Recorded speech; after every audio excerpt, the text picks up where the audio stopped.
Hello. Hello, sir. We can hear you, sir. Just 1 second. We'll start the recording, sir. Recording has started. The meeting is recorded. Okay.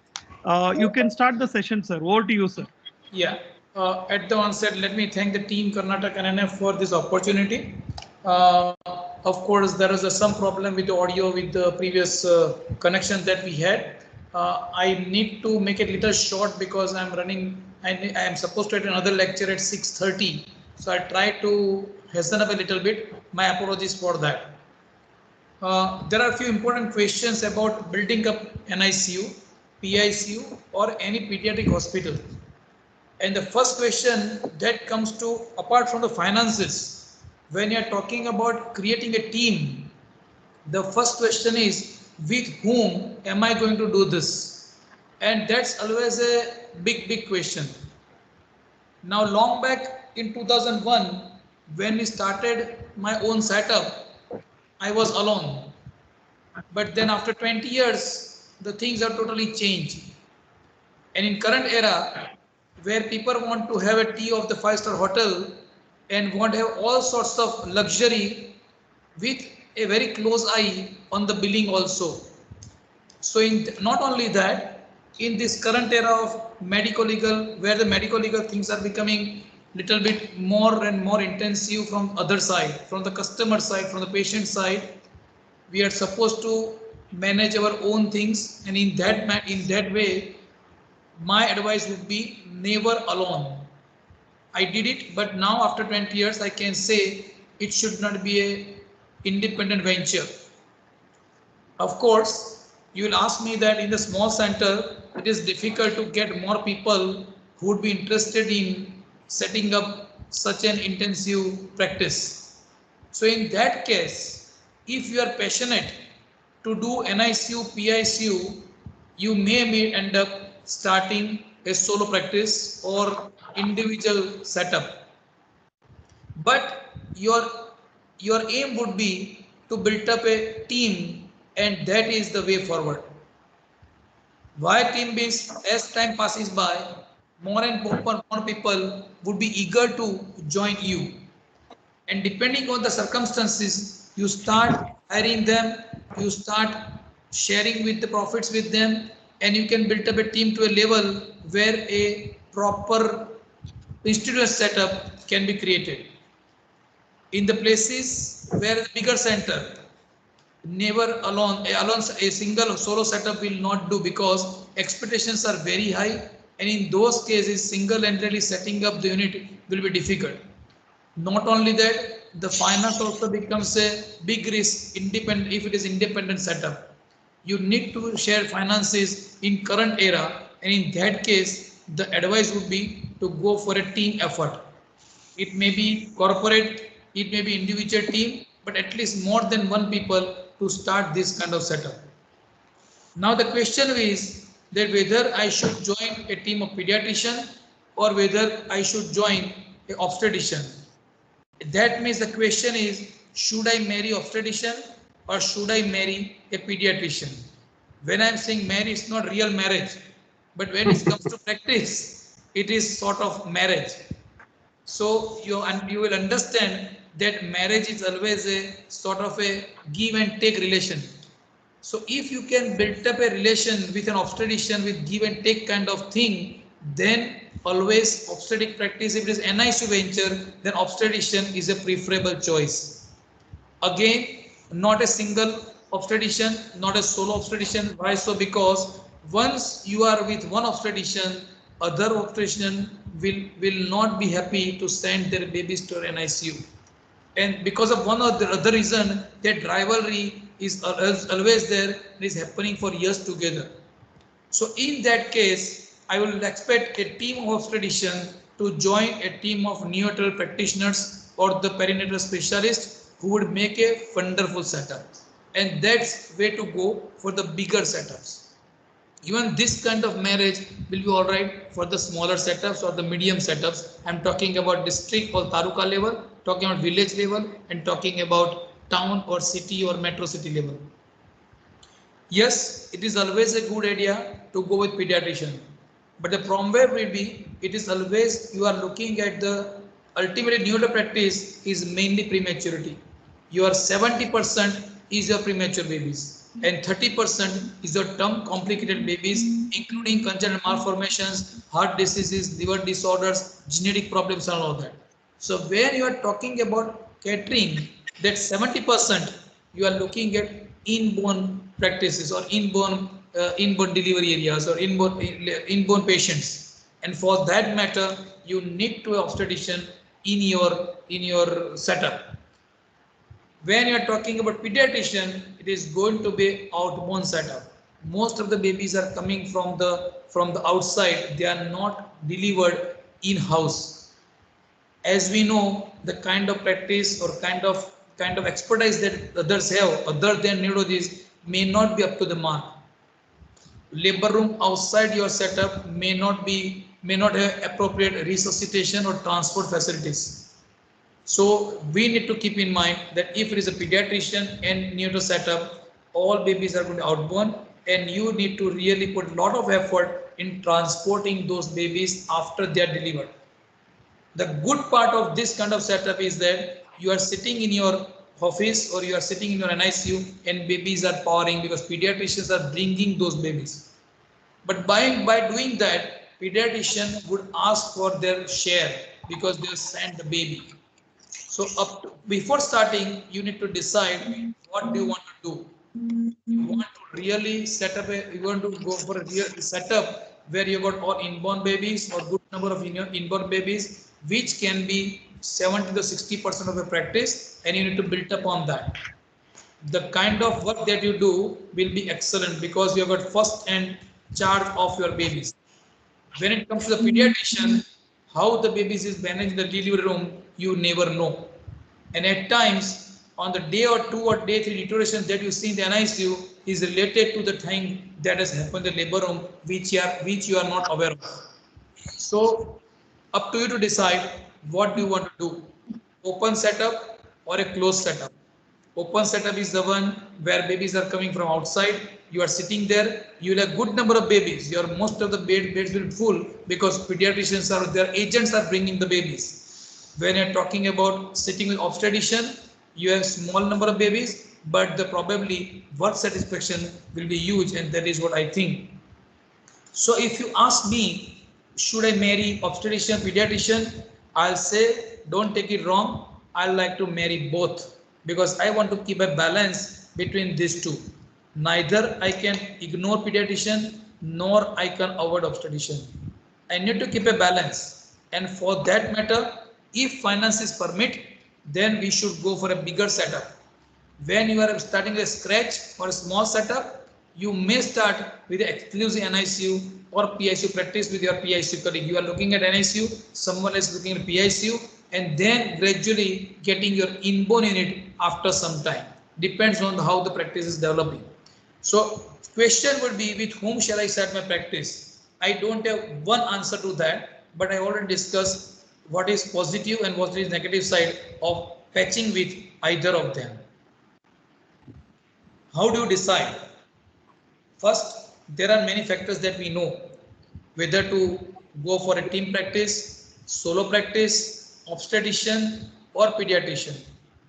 And if you are looking at the team, of course you're looking at a bigger setup, because if when there are more than 2 or 3 consultants, to survive you are looking at a bigger kitty. And we are talking about the kitty, you are looking at the bigger infrastructure. And for that bigger infrastructure, you are looking more money. So you are looking at someone who can really invest with you. Of course, the share depends on the how much reliable person is. If you find that is just for the sake of somebody is joining you, you may keep your share higher and then keep your other share lower to begin with. And as time passes by, as you find interest in that person or that person is interested in you, then you can shift the share to 60-40, 50-50 depending on the circumstances. Second factor would be holding capacity. We know that practice is not going to run from the day one. It will take some time for the practice to build up. So for 6 to 8 months, you are going to may just meet the ends. You are going to earn the money which is enough to maintain your expenses or to equilibrate your expenses. But it may happen like a corona times, your expenses are huge and your earning is less. So you want someone, or you want to make sure that you have enough fund to hold during this kind of time. And to begin with, holding capacity has to be thought of. Third factor would be, if you are talking about team, then I would like to see whether someone can bring patients or not, somebody has capacity to bring the patients or not. And when you are talking about bring the patient, either he should be entrepreneur or he should be academician. When I talk about academician, this because of his huge interest or because of his experience or whether his qualification, he is one of those who will be asked for in the city or in the town or in the state. And because of that expertise, he or she can bring the babies. On the other side, if I'm entrepreneur, I know how to run the business. And when I'm talking about the business, I know how to keep my kitty full, or at least it to a level where it will get the profits. So these are the main factors. Based on this, you will decide that who is going to be your team member, apart from obstetrician, pediatrician, perinatal specialist, radiologist,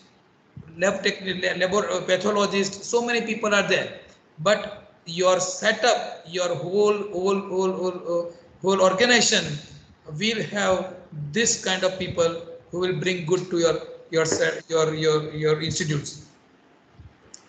Another question is that how many consultant and how many duty doctors? How many consultant means, are you going to get one consultant, 4 consultant, 5 consultant? How many duty doctors should I have?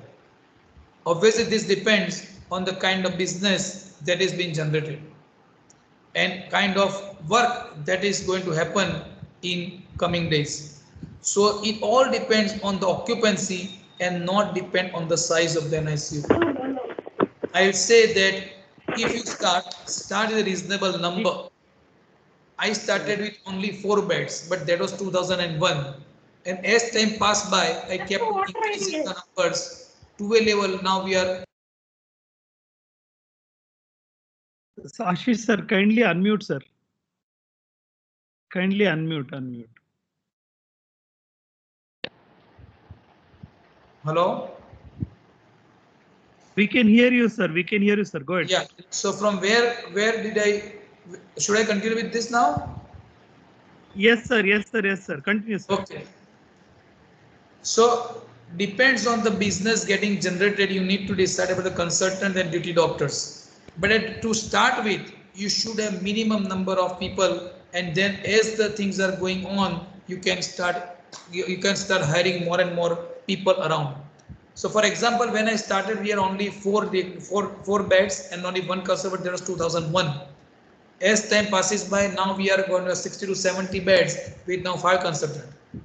So there are 2 models. Number 1, you have big team and big number of beds, and then you are really behind filling up these beds. And at times you end up with some wrong practices because your Excel sheet of the finances of the your finance manager or the audit manager is showing the Excel sheet saying that you are far away from meeting the expenses. And that creates unnecessary challenges in your day-to-day life also. As against that, you start with a minimum possible beds and minimum possible consultant. Let's say the time will not permit to show you the statistics for the 20-bed NICU and 10-bed PICU. In some other session, I can show you that. For the time being, if you take 20-bed NICU, then you are looking at minimum 3 consultants. And again, why 3 consultants depends on whether you are having in-house inbound unit or outbound unit. 2 consultants, 1 consultant stays on call whole day, 1 consultant is going off call, and the 3rd consultant will be busy attending the deliveries and taking out, retrieving the babies outside the city. So that is how the work will be divided.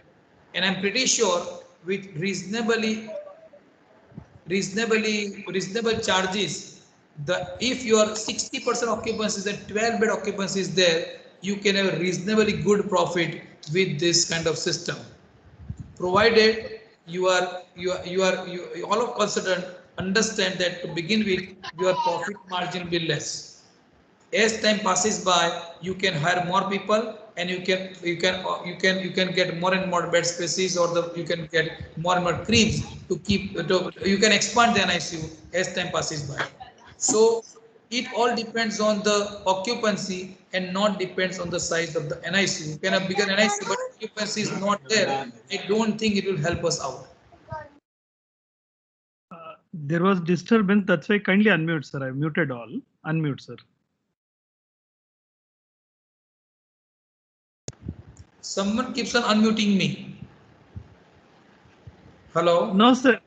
There was a disturbance. That's why I muted all. So when we do that, we will instruct you, sir. At that time, you can unmute and continue, sir. Okay, okay.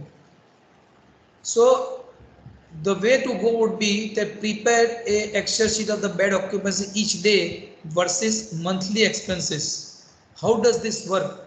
For example, I've got 20 beds and you got 30 days, the 30 days per month. So that means I have 60 bed days, isn't it? So that means 600 multiplied by amount that I earn, that is what my earning would be. And against expenses, the monthly expense that I know, so I would know that my one bed is earning this much against the one bed is costing me this much. And this balance will tell me how to meet with the expenses or how to keep a close eye on the profit part. If I'm doing really very well, my all 600 bed days will be full. So moment I start reaching to 400 beds, I start getting more and more consultant, and I start getting more and more, because your 70 to 80% beds are occupied. And that's good number to start thinking of expansion. And when you talk about expansion, you are talking about talking about inputs from other doctors. And that is how you will decide how many consultant and how many duty doctors. But to start with, it depends on the kind of setup that you are going to build up. For example, as I told you, that if I'm starting a small setup in a village place, 10 beds, probably one senior consultant and one pediatrician or medical officer will suffice for 10 beds. The moment you go to 20, you are looking at two or three consultant, I'll say. And again, depending on the occupancy, bed occupancy, you adjust those numbers. This is most important part of my presentation, that how do I retain staff. I always go for 5R. First is give them responsibility. Second is respect them. Third is make sure that you involve them in revenue sharing. Fourth is rewards, and fifth is relaxation time. If these 5 are met with, I don't see any person leaving you till your setup is thriving well. If your setup is not thriving well, obviously no one is going to be with you. And that never happens. If you are good, you are going to generate profit. If your things in the right way, if you are doing your things in right way, you are going to generate enough profit. And if your profit is being shared, I don't think that people will leave you. So let's talk about responsibility. Responsibility to a level that allow them to grow. You have got a consultant level person, but if you don't allow me to take decisions even in the sick babies, that senior person or that academic person or that person with the excellent qualification is not going to stay with you. Here the problem would be that responsibility of the baby or any clinical management is given to them. But if anything goes wrong, you can't hold them responsible otherwise. Like you say that this has happened because of you. That's not the way to go. So responsibility is in form of giving clinical responsibilities. As well as something bad that has happened, it is always shared with them But ultimately, if it is your solo setup and you are hiring them, final responsible person will be you only. But you need to have bigger heart. You need to take them along with you. You need to encourage them. And once you do that, that kind of feeling with them that Dr. So-and-so is with me. I'm given responsibility for sick babies also. I'm in charge of the whole scenario. But at the same time, in you, you are always be watchful about what is happening or what they are doing.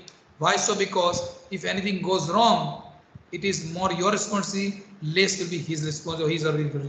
So that way, that kind of big-heartedness and that kind of relation you need to develop with the team around. Most important part would be promotions at appropriate time, and this is to be decided when they are with you for a certain time. For example, you had someone, but you need to tell them the path of their growth, otherwise they will not stay with you. I hired someone, X person, Dr. X, and after 2 years I find that he is really up to the mark, he is doing well. Then the question is, why he will stay with you? Only for the money? I don't think so. He need to have his clear-cut path that this is what will happen if he stays in this particular institute. So for that matter, the thing need to be crystal clear that at the end of 2 years you will get this, not about the money part. As a junior fellow, senior consultant, junior consultant, profit sharing partner and director, and then chairperson. So these are the different levels which you can establish right from the beginning, that a person joining your team day by day matures with you. And when he matures in all skills and otherwise, you also start maturing with all the titles or all the response or all the headings, I'll say. And then while they are doing that, you need to make sure that the doctors or the sisters or paramedics, whoever is with you, need to keep on learning with you, because it is in your interest that they get proper skill and they continue education. And for that matter, the leave period during which this has been obtained, that is also to be considered as far as remuneration or as far as their pay is concerned. So first part of the retaining skill would be make them responsible. If this is there, responsible not only for the clinical skill, responsible also for something going wrong in nursery, responsible also for the bad expenses that is happening, unnecessary expenses that is happening in the nursery. For example, even lift usage, using lift at right time for the right person is all right, but unnecessary that expenses to begin with can cause problem. Unnecessary lights at wrong hours. Why do you want to spend on this? The person who is sharing your profit or person is being paid by you need to understand that I am in charge of the unit for this day and I need to look after all this thing. Otherwise, when these expenses engulf your profit, that you will never know. So apart from your clinical responsibility, you need to make sure about the person being hired by you or the one who is sharing profit with you is responsible for each and every area of the management. I'm talking about management part, including clinical and non-clinical management. Respect. Take this word from me. People may forget the things that you said, but always remember the way you made them feel. So if something has gone wrong, still as a in charge person or as a big brother of the hospital, you are supposed to keep calm. The things can be discussed in the chamber, but should never be discussed in front of the other staff, because that brings such a low feeling in the person that any amount of money will not able to compensate that. And once you or me even feel low, I do not want to work with you. That is how it should be. You hurt someone's ego. So try to make sure that each and every person, and once you do, your team will also follow that. Respecting each other even at the bad times of individual is most important part of the teamwork. And as I told you, it is not the team which was not there, we are building up the team. It is also for the team which is already there to begin with. And this is most important part. This is most important part that one need to respect each other for all this thing.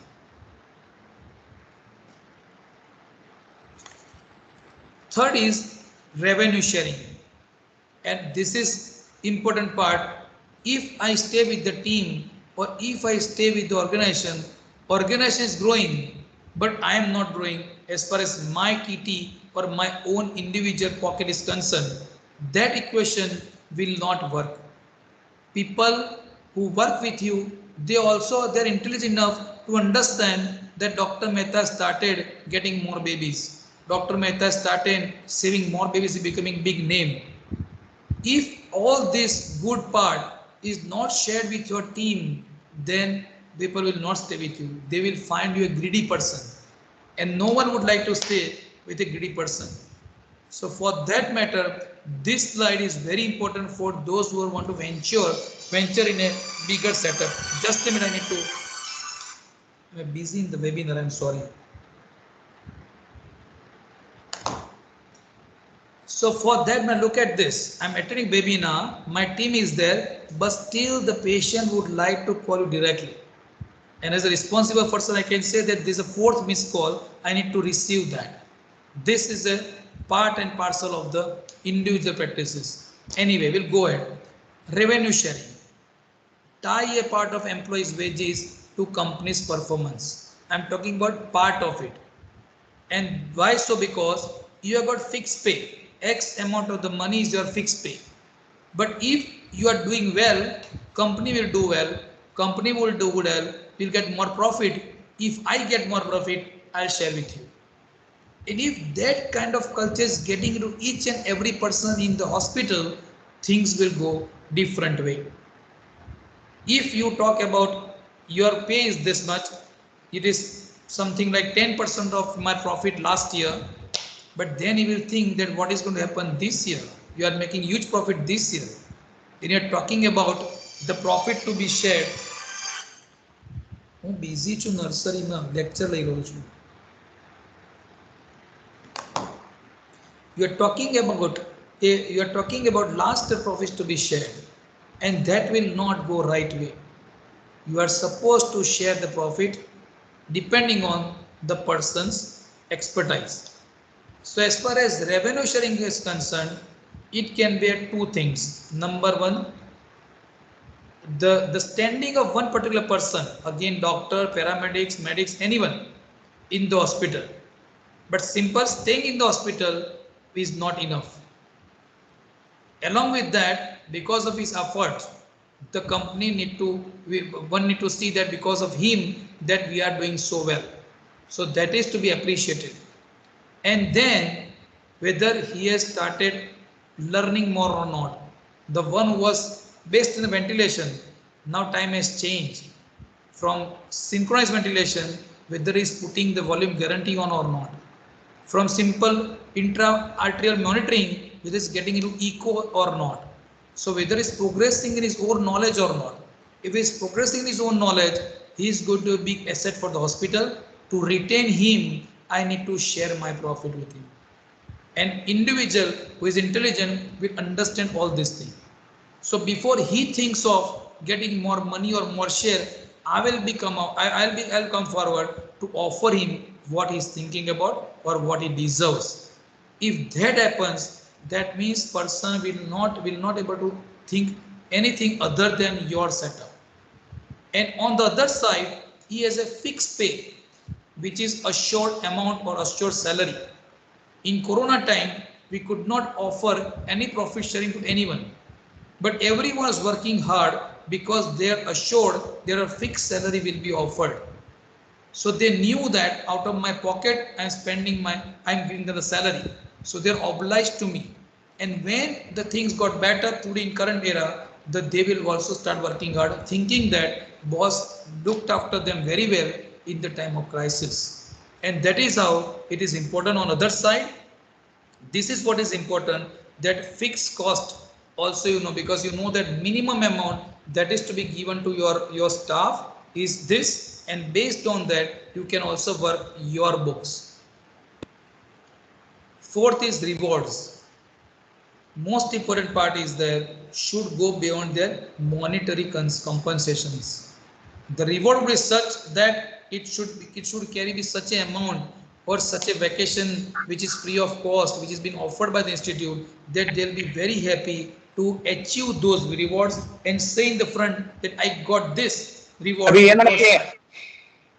Hello? Sir, kindly unmute, sir.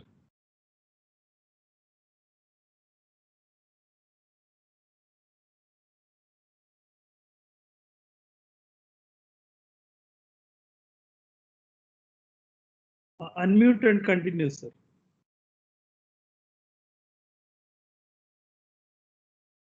Sir, unmute, sir.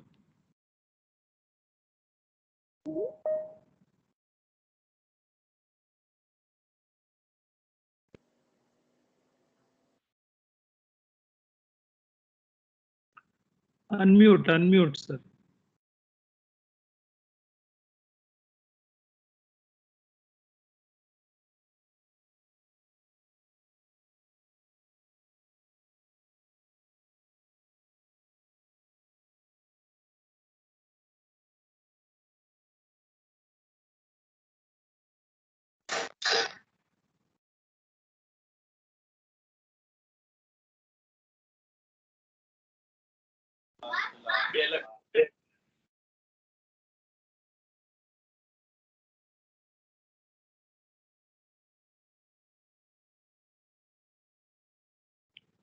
Sir, can you unmute, sir? It's not happening. Just minimize the slide, sir. Down you get unmute again. Or you can just click on the icon there. MST icon, yeah. Click on the Microsoft Team icon, and then you will see the microphone sign. Yeah, down. Can you see down, sir? Just move the cursor, sir. You will see. Or on your video, there is an unmute one. You can click over there, sir. In a video, you can see that mic icon. You can click on that. You get unmute.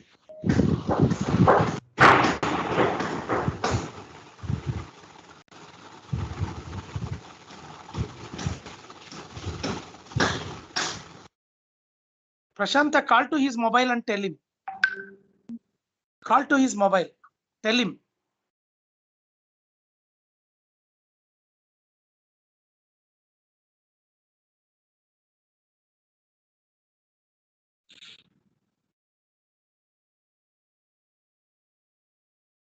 Hello. Sir,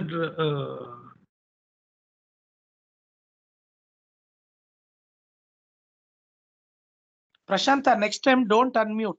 Don't unmute. It will cause lot of problem. Leave it. Don't unmute. Let somebody. Am I audible now? Yes, sir. Yes. Okay. I request all the attendees not to unmute themselves. Please mute yourself. Please mute yourself. Thank you. He will be rewarding their, as I told you, that it should go beyond their monetary compensation, and these rewards should be in front of the hospital or company, whatever you say, and this can be offered as a department parties, lunches with the staff. You can put a special logo on the clothing, and you can put a handwritten notes on the notice board. And believe me, we do all this thing. We celebrate all the holidays and which all Gujarati holidays like Diwali, like Navratri, like Janmashtami. All holidays are being celebrated in our hospital, and that is we make sure that most of the staff would attend those celebrations. And during this celebration, these rewards are being given, or at least they can be discussed that who is the person who can go for it. So all kind of reward part happens during these ceremonies. If ceremonies are not happening, then and if there is and the celebration is in a smaller form, then lunch is being offered to the hospital staff, and we make sure that consultants, all doctors, including will share lunch on those days with the other staff, which is paramedical staff, cleaning staff, and we'll have common room where everything will be done. So these are the three ways by which it is not the money which comes as a reward. It is their acceptance as a person or as an individual, that when it comes as a reward, that brings the huge change. And when people are working day in, day out, particularly for NICU and PICU, they need some relaxation. The question is that I want relaxation, but I do not want to lose my salary. So for that matter, you need to make sure that their salary part is being taken care of. And I'm sure that most of the corporates, even in the smaller centers, they offer at least 1 month of leave with pay, which is most important part. So I'm talking about 3 weeks of leave with pay, 1 week of sick leave, and 1 week of other leaves. So if somebody is getting 35 days of leave with pay, that's good enough incentive to go relax, enjoy with the family, and still being confident that my salary is there in spite of I'm being home and enjoying with my family. So these are 5 R's: relaxation time, reward, revenue sharing, respect, and responsibility. If these 5 are being taken care of, most of the time retaining doctor, retaining paramedical staff will never be a problem. Next thing would be how to retain doctors. Only one question that you need to think when you are talking about a doctor. Maybe you are going to assess him at 6 months or maybe at a year, at the end of 1 year. Why this doctor is with you? Why this particular person has joined our organization? Once they join, probably they are looking at organization. For example, Jaslok Hospital in Bombay. It's a big reputed hospital, and I'd like to be part of Jaslok because it's a big setup and I got everything which is possible to apply my clinical skill, and as far as investigation, everything is possible at Jaslok, so I joined them. After 3 years, I know that because I was good, I get good remuneration, good respect, and good number of patients I get. If I take out Jaslok from this, I may or may not survive. So that means now question is who needs, and Jaslok will also think that if Dr. Mehta disappears, then probably they will suffer a little bit. But that's a bigger organization and you are a small person to start with. So when you start, you want organization. When you grow, organization wants you. So the second question is who needs who? Is a doctor needs organization or organization needs doctors? And you are retaining the doctor will depend on this thing, who needs who. If you need him, you need to go all about to retain him. And again, as I told you, why I'm with you. I have my family, I want to earn, and I want to do good clinical things. If you make my kitty full, I'm okay with the hospital. I would like to stay with you. So you need to share a few things with them, including profit, then and including your organization's hierarchy level. As I told you, director, senior consultant, junior consultant, that kind of thing. Then a doctor will not like to leave the place if he is intelligent enough to understand that finances to bring up his own setup will be huge. What is will earn will go into that building to begin with, and later on he will become owner of the hospital. That's pride that he will carry. As against that, if somebody is giving good opportunity and good perks, I like to keep my kitty full with this kind of setup, and that's how it will work. Retaining nursing staff. Again, the same question. When nurses join, because they have just cleared their BSc or GNM, they would like to get more experience to put on CV, and they want to fly away. They want to go to Southeast countries, they want to go to Canada, they want to go to Australia. So they want something on the paper, at least 2 years of minimum experience to apply to the higher places. But all nursing staff is not same. There are few local people who would like to stay with you. You need to find out who is going to fly and who is going to stay back. This is one thing that you need to discuss when you are taking the interview or when you are taking for them for the job.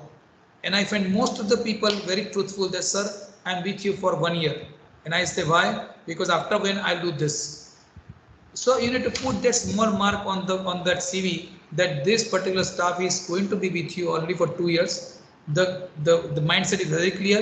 Even if I pay him twice the amount, still that staff will not stay, because the site is totally different. The goal is totally different. So you should not be trying a lot to retain that nursing staff. You should be working on the staff who would like to stay with you. At times the sister will tell you in the interview that, sir, I am going to stay with you only. Yes, but provided I find her good, or I find him good.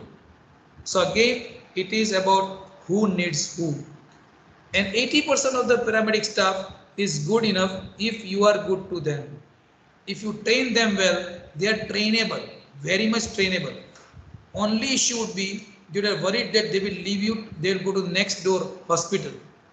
I always take it, if you are not good, they will go somewhere else. If you are good, they will stay with you. And there are 10 or 20%, in spite of you being good, still they want to go, let them go. Because you can't go beyond certain limits to make sure that they stay with you. You can't go out, you can't state your things. Hello? Hello? We can hear you, sir. Go ahead, sir. Yeah. So what we do, we have a nursing meeting, monthly nursing meeting. And in this meeting, there are 4 things that has been discussed. The first thing is any complaints that you have. And they all paramedics, nursing, cleaning, paramedic, any staff other than doctors, they are allowed to speak out to any level for any doctor or any colleague. They can argue with, they can complain about me also. That Dr. Mehta was not washing his hands, they can bring up in the meeting. They are told very clearly that purpose of this meeting is to improve the level of care. But by doing that way, they can shell out their grievances with each other. And at times, I'll say most of the time, the mindset is wrong or the thinking level is a little bit different. So if you can sit with them and solve those small things, probably they are satisfied that their grievances or their worry or their things have been discussed or addressed, and they are satisfied at that level. And at times you find really good thing which you are not aware about your nursery. What is happening in the nursery at odd hours? Even you are there in the campus, but what is happening in the NICU that you don't know. They are the one who are there for 24 hours, 365 days, shift wise. So they are the better person to tell you what's going wrong. Only thing is that you need to listen to them carefully. And if you spend some time, once a month only, the things are in your hand. They will stay with you for long. Even if you are not paying them enough, maybe 10% lesser than your next door hospital, still they are happy because boss is listening to them. Boss is happy to solve the grievances. Good that has happened. Second thing that has been discussed, what was the good that has happened in last month? You need to make them feel good that because of you, this has happened. Because of you, our hospital was in the front page, on the front page. And then you may read few things that is written by the patient for a hospital in front of them to make them feel that yes, we are looking after the baby 24 hours, 365 days, but this is what we are getting as a feedback we are getting from the patients, and that is most satisfying thing. Then they are given the goal for the next month. I would like to see that my 26 weeker all will survive for the next month. And that's a challenge that they'll carry after that meeting, and they all are energetic to see that babies do well. And at the end of the meeting, one thing is celebration. What is going to be celebrated? How we are going to celebrate the next occasion for next month? That gives them enough of enough of enthusiasm to participate in those events. So these are stress relieving factors. ICU stress is always little bit more than other. And as a boss or as an organization key person, you are supposed to relieve this stress. Doing yoga, doing exercise is one thing, but making them feel good by brain and by heart is this is what you are supposed to do. I'm going away from the medical discussion, but I always find this very interesting. If your nurses are doing good job, they are confident about what they are doing, they are being rewarded for what they have been doing, and if they are being taken care of emotionally and financially, I don't think that they will leave your setup. I'll end I got many slides, but I'll end this setup because I don't want to go beyond this. It is already Sunday 6:30. Only one thing that I know, that human approach work best apart from business skills. Thank you very much. Thank you very much, sir. Thank you for your sharing your wonderful experience. I'm sure all the attendees have got benefited out of it. It would have been nice if it would have. Yes, sir. Yes, sir. Yes, sir. In the best what I heard, best class what I heard. I am not talking to Ashish Mehta. I am telling in my life I heard the best talk. Over to Prashanth. Thank you for wonderful class, sir. All the questions we'll take up at the end of the talk. We'll move on to the next talk by Mr. Samir Wagle. He's a managing director at Asian Healthcare Fund. So he's going to talk on financial perspective. What is better? Thank you, Ashish, sir, for sparing time. And we are extremely sorry that because of the technical issue, we started late. So thank you, sir. Thank you, sir. Sure, thank you very much. Yeah, moving on to the next topic. So I request Dr. Samir Wagle. Aman, can you please make him a presenter? Dr. Samir Wagle. No. So I don't need a presentation. I'll be speaking. So okay, I don't need to. Yeah. So it was wonderful to hear Dr. Ashish. I think it's a great presentation. Thank you, sir, for sharing your experience. So I will just start. I should go ahead, right? Yes, sir. Yes, sir. Please go ahead, sir. Okay. So the brief given to me is to talk about the business side of potential structures for medical businesses. So let me just give you a quick background. So I work with a fund called Asian Healthcare Fund. We are a healthcare focused private equity fund. We invest into growth stage companies across the value chain in healthcare, right from healthcare delivery to pharma, biopharma, medical devices, health technology. So anything directly linked to, directly or indirectly linked to healthcare. We manage a fund of 300 crores. And so far we have made 4 investments. We have invested in companies ranging from a dental clinic chain, Sapka Dentist, which is one of the larger dental chains. We have invested in a medical devices company called Porus Health, which is into ophthalmic screening devices and into artificial intelligence-based solutions. We have invested in an optical retail chain called Ben Franklin, which operates in a shop-in-shop model within eye hospitals and ophthalmology clinics. And last but not least, we had invested in a primary healthcare chain called HealthSpring. So that's a very quick snapshot about what we have done so far. Let me just come to the topic, right? So I think what is very relevant to note is that healthcare as an industry has undergone a dramatic change post-COVID, is my view. I think, and the reason for that is the overall outlook that different stakeholders will have towards the industry will have changed quite significantly after COVID. So I will just mention a few factors which I think are important in that context. And that will be also important in the discussion that we have in terms of what is the right structure that one should look at when one is looking at starting a medical venture. So first, I think what has changed is the whole attitude of the government, patients towards healthcare has changed. And while part of it is because of the panic reaction to COVID, my belief is that even after COVID goes away, that change will be long lasting. So, for example, healthcare today has become a political issue, which is on top of the agenda of all political parties, which was never the case earlier. I mean, elections used to be fought on multiple other fronts. Healthcare was always kind of uh, low on the priority. But I don't think that is going to continue going forward. And what that will result in is that governments across central government, state governments will have to increase their spend in healthcare. Second is the whole outlook of the patient towards healthcare will have changed. And there again, I think what will get a lot of prominence is stuff like preventive healthcare, wellness, where patients give a lot more importance. Hello?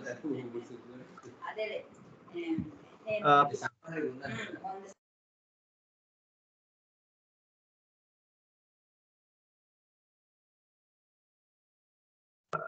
where patients will give a lot more importance, will spend money in terms of protecting their health, because this is something which has shaken people out of their the kind of situation they were in, and healthcare spending will become a lot more important for most patients.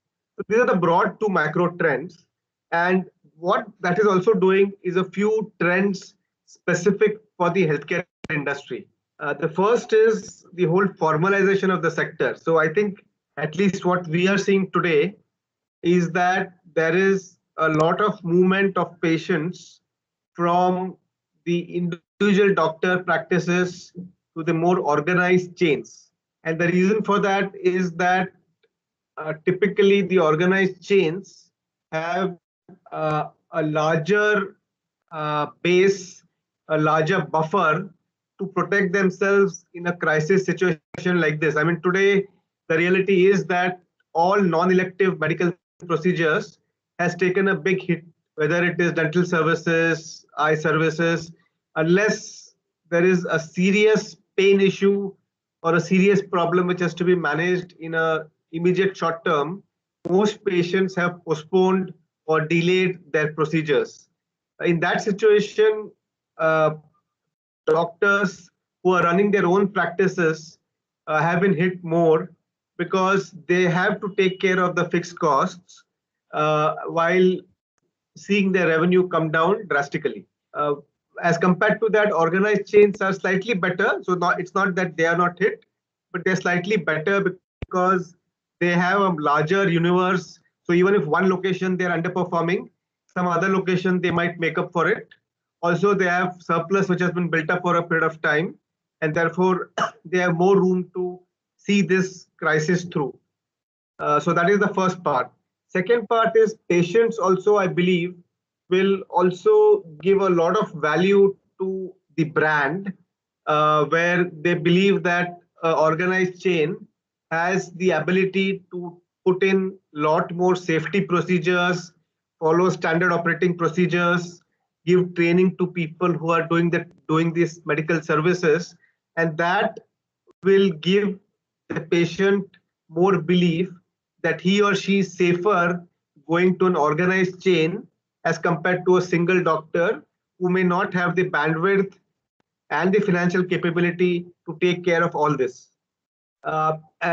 Resulting from this, what will happen over a period of time, and I don't think this will happen overnight, but this will probably happen over a period of time, we will see consolidation happening in the industry where the smaller, weaker players get consolidated with the bigger players. And therefore, you will see in different segments of the healthcare industry, uh, scale playing an important role. So you will have the larger ventures, whether they are driven by a single doctor or they are driven by an organized chain, becoming bigger and the smaller getting consolidated with that. The fourth trend, which I think all of us have seen, and this is basically reflected in this webinar that we are having, is the whole trend of digitalization, where patients and doctors will have taken in a big way to digital consultation, digital communication, etc., e-pharmacies and all that. And while that is got a big boost because of COVID in the short term, my belief is that even in the longer run, large part of it will continue, and you will have a hybrid situation where a part of the treatments where physical connect, where being in an OT cannot be avoided will happen, but the non-critical piece, especially follow-on checks, will move towards digital mediums, which makes it a lot more efficient both for the doctor and the patient. And here, again, my belief is that the organized chains who have a lot more capability to adapt to this digital situation and also invest in building the digital capabilities will benefit as compared to the single doctor situation. The fifth trend that we see happening and will also get encouraged is the whole concept of decentralization, where patients, instead of wanting to go to one location, which is in another city or the capital of the state, will probably prefer to stay in their own city and go to a doctor or a practice which is there locally. So that also will get a fillip. And last but not least is this whole concept of disintermediation, where the patient will want to directly connect with the doctor. So you'll see a lot more direct connect between the two rather than going through an intermediary. So broadly, these are the trends. And overall, I think at least our belief is that this will boost organized healthcare businesses, which build value for the long run and which invest in digital technologies, which invest in training of people, of the staff, putting in place rigorous safety and standard operating procedures. So overall, we believe that formalization, consolidation will be trends which will continue over the medium to long term. So that's the whole background in which we are having this discussion about what is the best formats to follow for medical businesses. So if you look at the options that one has as a doctor in terms of the format in which one would want to continue running the business, one is, of course, continuing to do it as an individual practice, where individual doctor owns the procedure, owns the business, and he's not answerable to anyone. He has employees, he runs the practice, he controls 100% of the business. The second alternative on this spectrum is the kind of option which Dr. Ashish was talking about, where you partner with other people, potentially other specialists who have complementary kind of treatments which feed into your own treatment, or you partner with you give your employees a certain revenue share, so you make them kind of a quasi partner in your business, so that they also get a stake in terms of the success of the business. The third option is where you become a franchisee, where you take the franchisee for a larger organized chain, where you kind of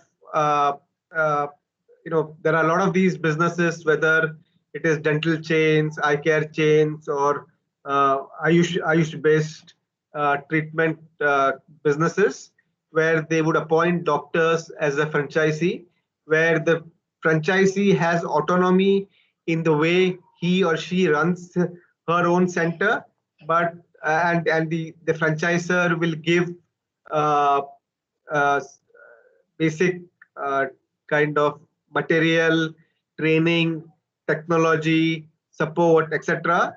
But the medical part is taken care of by the doctor. And then there is a economic sharing. It could be a fixed amount.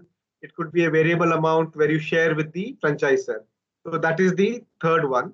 And the fourth one is where uh, you take equity from financial investors, what you typically call as private equity or venture capital investors, where you partner with a private equity financial investor with the clear understanding that you will grow the business from a single location, 100% controlled business to a larger platform where the financial investor has an equity stake, and over a period of time you grow the business from a single location to a multi-location large business, and the financial investor benefits by appreciation in the value of the business, and ultimately at some stage you give a liquidity option for the investor, either in the form of a IPO or in form of selling the stake owned by the investors to someone else, or buying the stake back.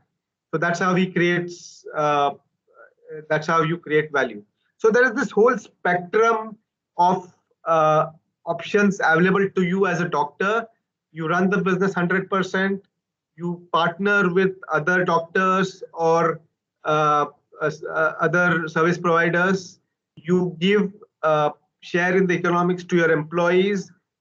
Fourth is a franchisee business where you become a franchisee to a larger chain but retain autonomy of your business. And the last is where you give an equity stake to a larger financial investor with a clear understanding that at a certain point in time, 4 or 5 years later, you have grown the business, and then you can give an exit to the financial investor. So these are the multiple options that are available to you as a doctor, and the choice will depend to a large extent upon what your objectives are, what your life goals are, how do you see these different options from a perspective of creating value for yourself as well as taking care of your patients that you deal with. I would just like to highlight three of those issues that you should consider when you're evaluating these options. The first option is control over versus growth. So I think clearly the day you give an equity stake in your venture to a third party, and whether that is through partnering with some other doctor or it is an equity stake that you give to a financial investor, you are in a way giving away part of your autonomy, part of the control that you have over the business. Because till you are 100% owner of the business, you are not answerable to anyone for the decisions you take. But once you have a third party shareholder in the business, you have a fiduciary responsibility to take care of the investor or the partner that you have in the business. So that in a sense constrains your decision making ability. The flip side of this, of course, is that by partnering with a financial investor or some other doctor, your ability to grow the business goes up as compared to running the business yourself. By partnering with someone, you can grow, so the impact that you can create is much wider. So Dr. Mohan, who runs the diabetic chain in South India, he's raised private equity from Low Capital and other investors with the objective that he will build the chain to a pan-India diabetic care chain. So the kind of impact that he will have versus what he would have done if he was running it on his own is very, very different. So that is the first, control versus growth. Second is long-term versus short-term. Now, any partner who comes in, whether he's a financial investor or a medical partner, will typically have a more longer-term perspective, and therefore he will want for you to take decisions which are value creating over the longer run. That might result in you compromising on your short-term benefits. For example, to build a long-term business, you might have to spend on brand building, advertising, investing in your people, which will help hit your short-term profitability and therefore your surplus that you can take in home in the short term. So that is the second issue, long-term versus short-term. Typically, when you get a third-party investor, you have to compromise in your benefits that you are generating in the short term. It is not that you lose out, because ultimately the long-term value that you create, you also benefit, but it is that in the short term you have to compromise on benefiting from that.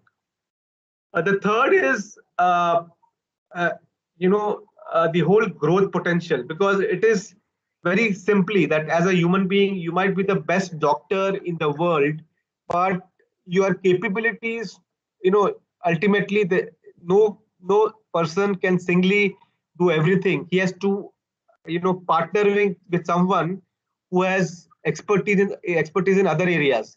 So for example, if you raise private equity funding, venture capital funding, then a lot of the business decisions you can outsource to professionals who complement your medical expertise. So you can focus on the most important thing that you are capable in, which is the medical part, and you can outsource the business headache to someone outside, whether they are professionals, whether they are your partners, and therefore it is a complementary thing that you're doing, which will help in the long run in growing the business. And last point I want to make is that, and I think Dr. Ashish also made this point, that when you get into a partnership, it is like a marriage.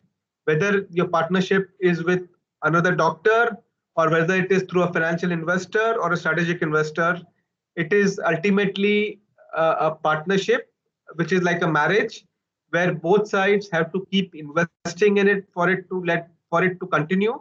It is not something that you don't get success by not continuing to work on it. It is something that you have to work day in, day out for that marriage to work. And therefore, your mindset as a doctor owner of that business has to reflect that. So just to summarize, I will stop here and happy to take questions. But just to summarize what I've said over the last 10-15 minutes, the healthcare industry is going through huge changes because of COVID, because of the whole increased focus on healthcare, the formalization of the industry, consolidation in the industry, movement to digitalization.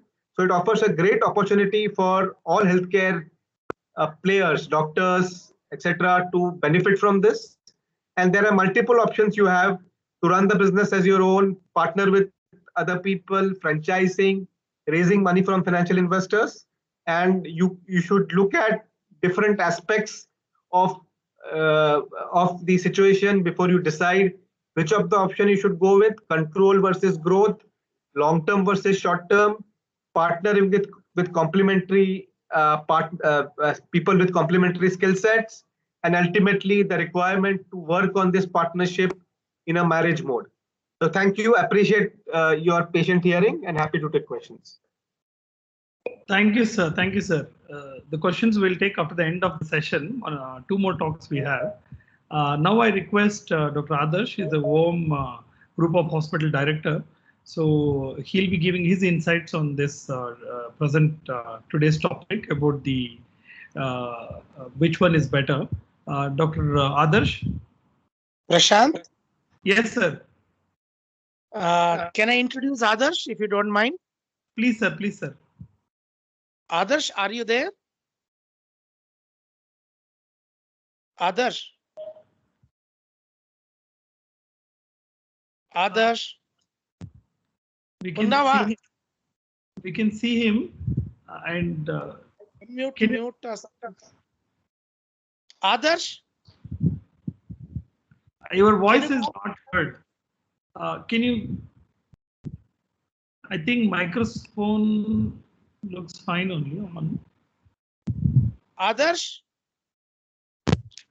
Yeah, we're yeah. Can you speak now?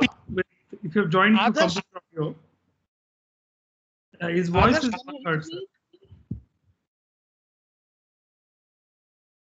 Adarsh, can you hear us? I think we'll do one thing, sir. We'll start with Satish sir, and then meanwhile I'll just call up and I'll check with Dr. Adarsh technical things. Yeah, Dr. Satish Ganta, sir, are you there? 1 second, sir. I'll just call him.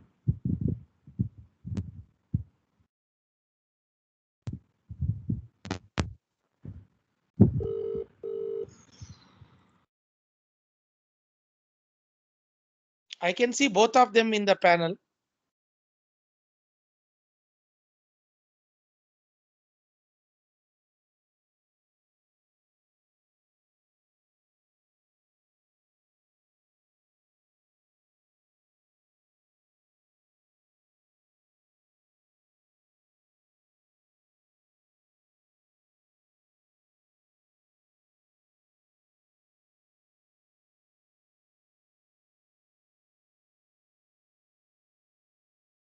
Good evening, Dr. Prashanth.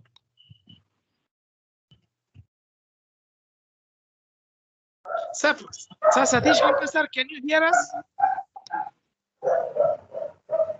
Satish Ganta or Adarsh, anybody can hear us? I think Dr. Prashanth, just message them in the chat box. No. I just spoke to both of them. Satish sir is joining in couple of seconds. Dr. Adarsh will be meanwhile joining through the mobile. The audio will be through the mobile. I think he has some issue with the laptop audio. We can see his video but unable to hear him. So he's joining now within a couple of seconds. Satish sir will start meanwhile. He requested that he'll be back in another 20-30 seconds. Okay, in the meantime, You Prashanth, introduce both of them, sir. Yes, sir. Okay. Mehta sir is there? Ashish Mehta sir? He had another talk. For that, he just left. So he will come later. Okay. He'll come join us later, sir. Okay.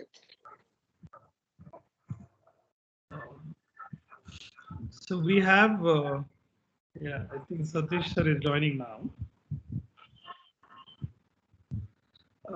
Meanwhile, Mr. Samir can take few questions till they come.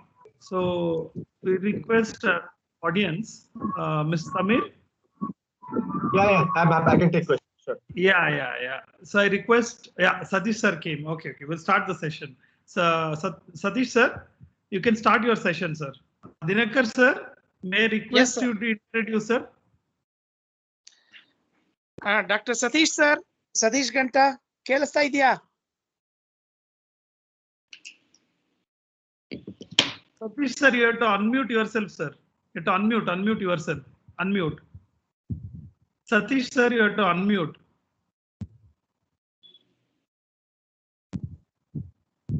Yeah. Is it okay now? Yes. We can hear you, sir. Go ahead, sir. Yeah. Dinakar sir, yes, sir. Can I share Dr. my Satish screen? Ganta is from Hyderabad. Good neonatologist, pediatrician, pediatric intensivist, neonatologist.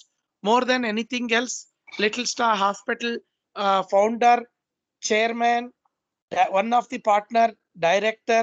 More than anything else, he is having the passion about the hospital construction, how to run, how to do it, and probably he is doing one more hospital in the Vijayawada in his probably near the birthplace. He is related to our very close friend, our Andhra Hospital, PV Ramarao. So he is doing one hospital near that place. So he is having this single or multiple partners. What is better? How to invest that money? And when you are starting the hospital till the end for 1 to 2 years, how to keep your money? So he is going to talk really to. I am telling you, all the today first talk was good. Second talk was excellent. So I am expecting today talk will be the highlight. Okay, over to Dr. Satish Ganta sir. Really, you should now blast it. Yeah, Dr. Dinakar garu, thank you for the lovely introduction. It was so generous of you. and I thank the Karnataka NNF as well as the Neo Gurukul for giving me this opportunity. Could you please help me to share my screen, please? Sir, Could you help me to share my screen? Yes, sir. Yes, sir. You can see 3 icons down, sir. One is video, audio. Another one, there is third icon. Click on the third icon, sir, down. Third icon, Amar, okay. please Yes, make Shoot something. tray, right? Yeah, all done, sir. Yeah. Click on that, sir. It's a share tray, right? Yeah, open share tray. Uh, Yeah. When you click on that, you will see. Yeah. Can you see, sir? In the background, if you have opened your presentation, you can choose that particular window. In that screen. No, it was opens- written show participants, show conversation, raise your hand, more actions, and open share tray. What? Third one. Yes, Third open one. Open share tray. Open the share tray. Click Yes. on that. Can you Yeah. see your presentation, sir, in that? Screen and no, I can't see my There screen. is desktop. I'll open my presentation Oh, okay. first. So first you minimize the thing, and in the background you open your presentation, sir. Then come back to the Yes, yeah. Microsoft Team window. Then click on the presentation. Yeah, I'm still not able to see it. No, first you minimize the Microsoft Team, sir. Yeah, I've done that. Now you open your presentation, sir. PowerPoint Yeah, presentation. I've opened that. Yes, Now, I opened that. Again, open the Microsoft Team, sir. Okay, now Now yes. click on the tray, sir. Open tray. You can see. Choose share tray. Yeah. Yes, Open. now I can see. Yeah. Yeah. Click on that, sir. Yes. Yeah. Yeah. Yeah. Sorry, guys. Sorry for my lack of the soft skills or software skills. And thank you, Prashanth, for guiding me through. See, I know that majority of the listeners here today are either young budding pediatricians or young neonatologists, or guys who've sort of worked for a couple of years in a setup and who would want to sort of set up their own sort of practice. So I don't want to go into the very high funda, very details of the investment jargon and things like that. I like to keep it very basic. So I would label it as how to build and how to nurture, and most importantly, how not to fail. How not to fail. So the 3 main things that we'll talk about is, 1, the legal aspects of a partnership amongst partners and doctors, how to share roles and responsibilities, how to share your work burden while you're doing this, more importantly, finances before you even break even, and once that is done, how to have a corpus fund. Okay, the first and foremost thing which most people don't do, because see, I'm 50 plus, and I was involved in setting up at least 4 organizations. So with a fair bit of experience, and humbly, I would like to sort of share my experiences and the experiences which my friends have had. So the first thing is, many a times a detailed service plan is not done. So first and foremost thing, you need to be very clear. Yes, is it a NICU, NICU that you want to have, and just outpatients? You want to have an NICU and a PICU, or you want to have NICU, PICU, as well as obstetrics, or a complete hospital? Whatever it is, you need to have a very detailed plan, and you need to sit with your architect. And most importantly, you need to make a budget. And the most important thing here, which is not included, I've included here, is your working capital. People talk about, yes, how much does it cost for, how much does it cost for, having this, building up the building, or if you've rented the place, how much does it does it take to sort of build the whole place up? That means once the shell is given to you, and then how many equipments, what are the kind of equipments, what do you want to choose, which stuff? I think we'll talk later on in all those things. But the most important thing is, you need to include your working capital at least for a year, for 1 year of working capital. That means you need to think that, yes, I'm not going to make any money for the first 1 year. So the first 1 year, what are the working capital means? What are the amounts that are needed to run the hospital, run the facility? What are the staff salaries? What are the doctor salaries? You need to include that. That is extremely important. What happens is when we only think about the cost of getting the structure up and the cost of the equipment, and when this is not done, the moment you start within 3 months and 6 months, you'll feel very, very dejected because it's all about hand to mouth at that point in time. So that should not happen. And when you plan through, have a working capital. That's number one. So once this is done, you need to have a good company secretary or a corporate consultant. That is extremely, extremely important, because how do you want to run the company? Because I can talk from my own perspective, coming from a middle class background, very humble. So most of us are like that. Very few of us are born with silver spoons in our mouth. So the most important thing is you need to have a good company secretary or a corporate consultant. Yes, how do I need to form my company in the first place? Is it an LLP, not a company, or is it a private limited company? I think majority of the times it's going to be a private limited company, because there is a scope to expand and then you can always go public later. If it's an LLP, you are hamstrung, you have some shortcomings, and then eventually you have to move to a private limited company. So that is the first thing. And the next thing, I think my previous speakers have spoken about it, choosing the partners. Choosing partners, that's the most important thing. As the previous speaker has said, it's like choosing your life partner, your marriage partner. Okay, so that's extremely important. Whether you want to choose a working partner, that means another pediatrician or another sets of couple of pediatricians, or an obstetrician or things like that. That is extremely important. So either you could have your working partners or your investment partners. Well, advantages and disadvantages are there for both. So if it's a working partner, they would exactly know what the difficulties are on ground. They would share the work and the burden with you, the roles and the responsibilities, because we tend to take up. And then they understand, being a doctor, they understand it much, much more than maybe an investor. Again, there are many, many investors who are very good and they can understand well as well. When you come to the investment partners, see, their interest is their money has to be 3x or 4x or 5x at the end of 3 years or 5 years. So there are many, many types of investment partners. You have your venture capitalists. You have so many other kinds of these things. Obviously, the big players won't be interested in you because you're just a startup and there's many, many chances for you to fail. So obviously, they won't end up sort of coming and.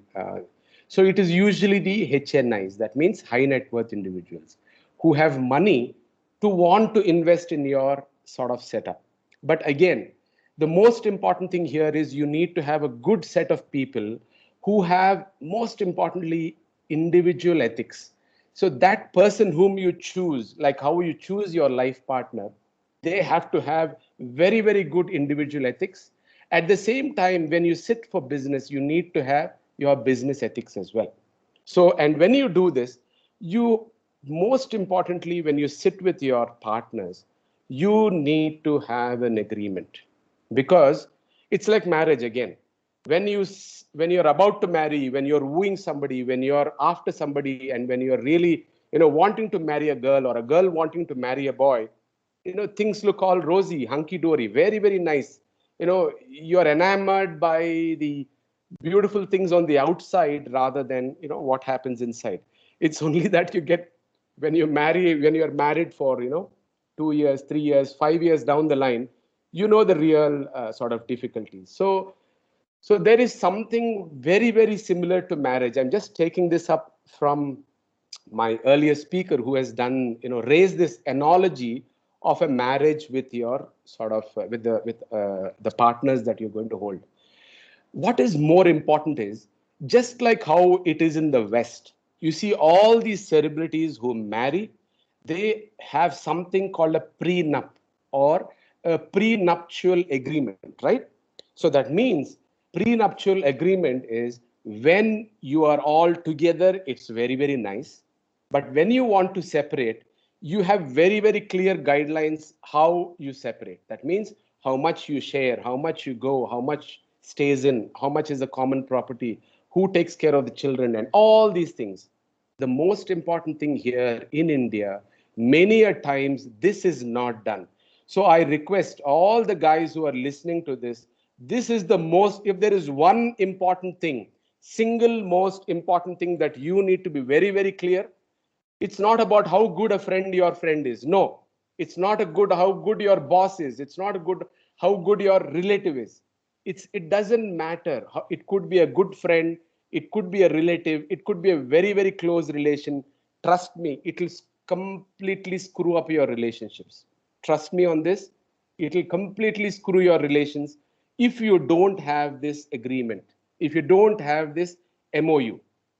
Ethics aside, individual ethics aside, business ethics aside, if you don't have an investor shareholder agreement or an MOU, it's extremely difficult. Now, now that we know that it's extremely important, and how do we get this to happen? That means even before you start to make the company or while you're making the company, you need to have it in such a way. See, first thing you need to understand is you are forming an XYZ company. See, that company is a non-living thing. It's we who are living. We have to, if this company has to have life, you have to put your everything. That means the company has to come first. It's the mother which comes first. If the mother is healthy, if the whole, the company, the entity is healthy, all of us are going to be healthy. How this is treated, this is the biggest problem. This is not treated well. What happens is every time our attitude is, what is it that I'm going to, get from the company is what? Okay, let's get my share. Let's get my sort of shares and get out of this place.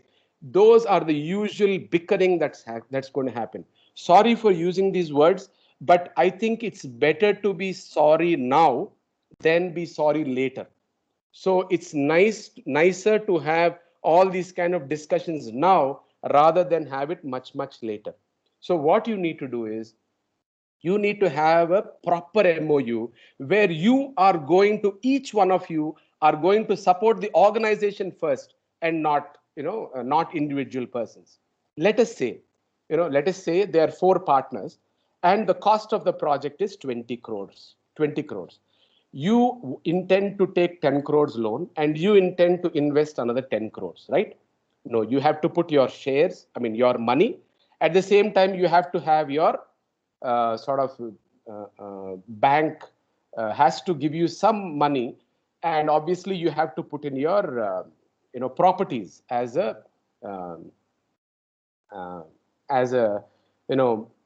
guarantee. That means you have to give the bank some guarantees so that they would give that money. So just imagine, out of the 10 crores that you invest, 2.5 crores each, let us say all the 4 partners, 2.5 crores each, you are going to put 2.5 crores of cash.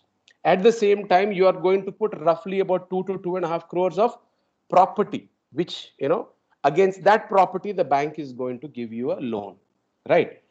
One fine day, whilst the hospital is, under construction or in the process of construction or in the first year, let us say one of them wants to leave. So at that point, the company is not making any money. Okay. So if that point, somebody wants to leave, all these things have to be taken into account, because the first thing that you need to understand is, for a 3-year to a 5-year period, you can't exit, full stop. As I said, if you have made a decision to come together to form this beautiful organization, you have to have a no exit option for the first 3 to 5 years until the company makes some money. Number one, very, very important. So you need to have your investor shareholder agreement. I mean, that's one aspect. That means how long your money is locked in. Okay, and not all the time. You put in 10 plus 10, 20 crores, and then you might need more. You need to write that up as well. Yes, if we need to get more amounts, either through the bank or through your personal investment, what is the ratio each one of you should put the money in? So unless this is happening, what happens is any which person can just come and go, and the sanctity of the organization is not maintained. That is the most important period. So the listed companies will have this minimum lock-in period. But my strong advice to you, because see, we are all middle class people or upper middle class people trying to form an organization, right? So all of us, we have our personal savings, which we want to put up as equity. At the same time, we want properties to be put in so that the bank can give us amounts, right? So that means we would be joining as a private limited company because of the limited amounts that we want to put in. Even for a private limited company, I would strongly advise you to have a no exit option. Absolutely. This is a very clear cut thing. Next. In your business ethics and your agreement, the most important thing you need to have is somebody might want to invest more, somebody might be less. There are three ways. One is control of the group, trust inside the group, and growth. Okay.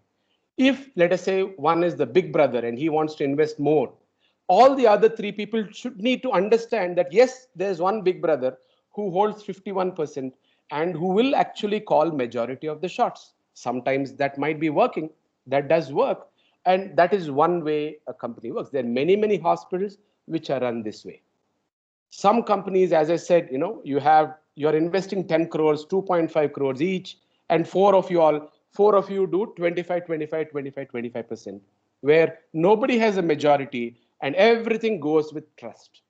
That is the second thing. That also could work, but that also could have problems because everybody would want to have their share of fight and their pound of flesh when they want to actually exit.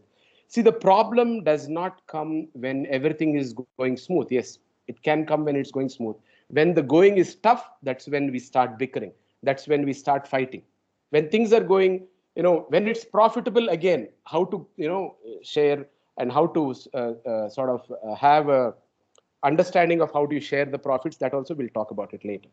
And the third thing is you need to look at the growth.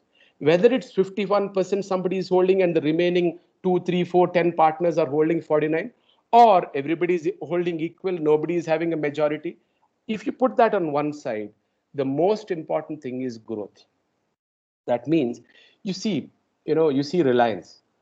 Reliance, I don't think Mukesh Ambani owns more than 10% of Reliance, but he's still able to control the company and he's still able to show some profits. So what you guys need to understand is whether I'm having 51 or 55 or 60 or only 20, that is not important. If you as a team perform well, if you as a complete conglomerate do not fight and then perform well, what's going to happen is your footfalls will going to be more, your profitability is going to be more, and within a year or two you're going to break even. And once you break even, if you have a long-term plan of trying to expand and having multiple sort of locations, that means growth. When you have growth, that is when investors are wanting to invest. And your value, see, it doesn't matter if it's 10 crores and you hold 50% or 51%, your value is 5 crores. And you're not doing well, you have a single setup. Whereas you have 10 different hospitals and you're only worth 10%, and 10 different hospitals, 10%, see, the value is going to be much more. So you need to get that in your mind. It's not about who controls. It's not about, who calls the shots. It's about having trust and making sure that in the whole organization, how as an individual, how you grow, but more importantly, how the growth of your organization. So your mindset should be, what is my contribution to the other three partners that I have? How can I enrich their experience? How can I help them together? Because if you help all the other three, your organization is going to grow. That means your mother organization is going to grow. So this is the most important thing. The next thing is you need to have guidelines. As I said, one is you need to have guidelines, that is fine. And your lock-in clause with this. So the first priority, when, let us say, after 3 years after 4 years or 5 years, suppose somebody wants to quit. Okay. Yes, by that time, hopefully we would have made some sort of a profit. So when somebody wants to quit, you need to give the first priority to the person who's already there, the other 2, 3, 4 partners. And if none of them are interested, then only you have a board resolution, and then only another investor comes in. If somebody wants to quit. Yes, no, now nobody wants to quit. We are doing well and we want to invest. We want to invest more. We want to have 1 or 2 more branches. Then again, a board resolution is passed and you dilute your shares. It's okay. As I said, it's, rather than having a share value of 10 rupees per share and holding 25, 30, 50%, it is more worth than having 5% of the shares. Each share value is about 2, 3, 400 rupees. That is even more value. So you can invest, you can invite the investors at that point in time, and then your sort of value is going to go up. If you're having more and more sort of places, then most importantly, what is not done is the presence of a company secretary and board meetings and resolutions. This is extremely important. You have to have your due diligence. See, if you want to really grow and have more than 2, more than 3, and you want to invite somebody to invest, a venture capitalist to invest, the first thing that they're going to see is the due diligence correct? What that due diligence means, they actually go through all the processes. Is everything in perfect order? Have they been very transparent with what they're doing?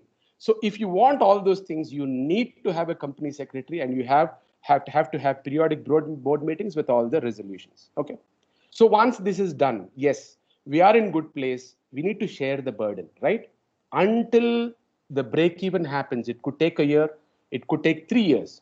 Okay, especially if it's during this COVID season, obviously it's going to take a lot more time, because what's happening now. Absolutely, it's only the intensive cares are filled with work. The outpatients are gone, the procedures are gone, the surgeries are gone. So obviously it's a big hit, right? So conditions like this, tough times like this, your break even is going to take much, much more longer, right? So that's the time you need to exactly define your work. Okay. If doctors are partners, it's very good. I'm not saying no, but what you need to understand is, where do I work? Yes.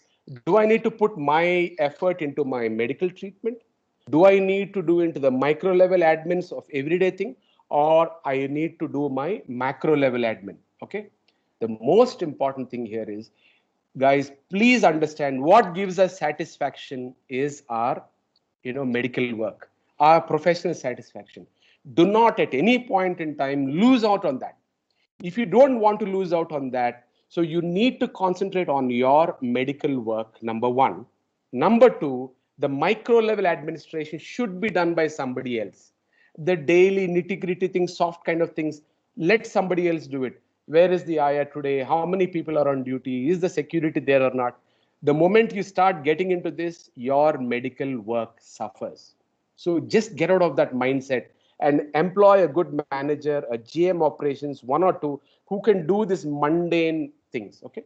And every week you need to have a macro level meeting. Okay. Those are the things that you need to involve, in the sense, yes, how is the medical level? What is the satisfaction of the patients? What is the satisfaction of the staff members, the doctors, the nurses who are working? That is more important. You need to think about your medical stuff. That means you, as a core neonatologist or a pediatric intensivist or a pediatrician or a subspecialty guy, do not let go of your specialization. Only get into that part as well as the macro level. That means at the bigger aspect, how is everything doing? How many inpatients have been there this month? How many outpatients have been there? Are we doing, if something is going wrong, we have less number of inpatients or less number of outpatients or less number of surgeries, where is it that we are going wrong? Is it that we are not satisfying? See, at the end of the day, customer is king, or customer is God, right? So you need to satisfy the patient. So you need to understand, yes, the patient is not being satisfied. Where is the problem? Is it the problem with the front office? Are they not receiving them well? Is it the problem with the PREs? Are they not treating them well? When they are getting admitted, are the housekeeping people, are they not performing well? And most important for us is because we are the doctors, we know we want to make sure that our hospital thrives and performs well. So we are good at that. But the most important other things need to be taken care of. And again, don't go into the micromanagement. You assign somebody to take care of each of these things so that on the whole, your macro level, all these things are taken care of. And you need to have your head into the macro level of things, not into the minute micro level of things. Okay. So now you worked for about 2-3 years and you're doing fairly well now. So you need to have a vision. Yes. What is your aim? What is your objective? Yes. You want to give quality care, obviously, right? You want to make sure that the patients are satisfied, the children are satisfied. Once that is done, the mothers and the babies, if everybody is satisfied, what is the recall rate? That means how good or how are they recalling my hospital when they have a problem? Is that happening well? Number one. Number two, when they have a problem, are they coming frequently, or if they are, have they gone away? That means have we not satisfied them well?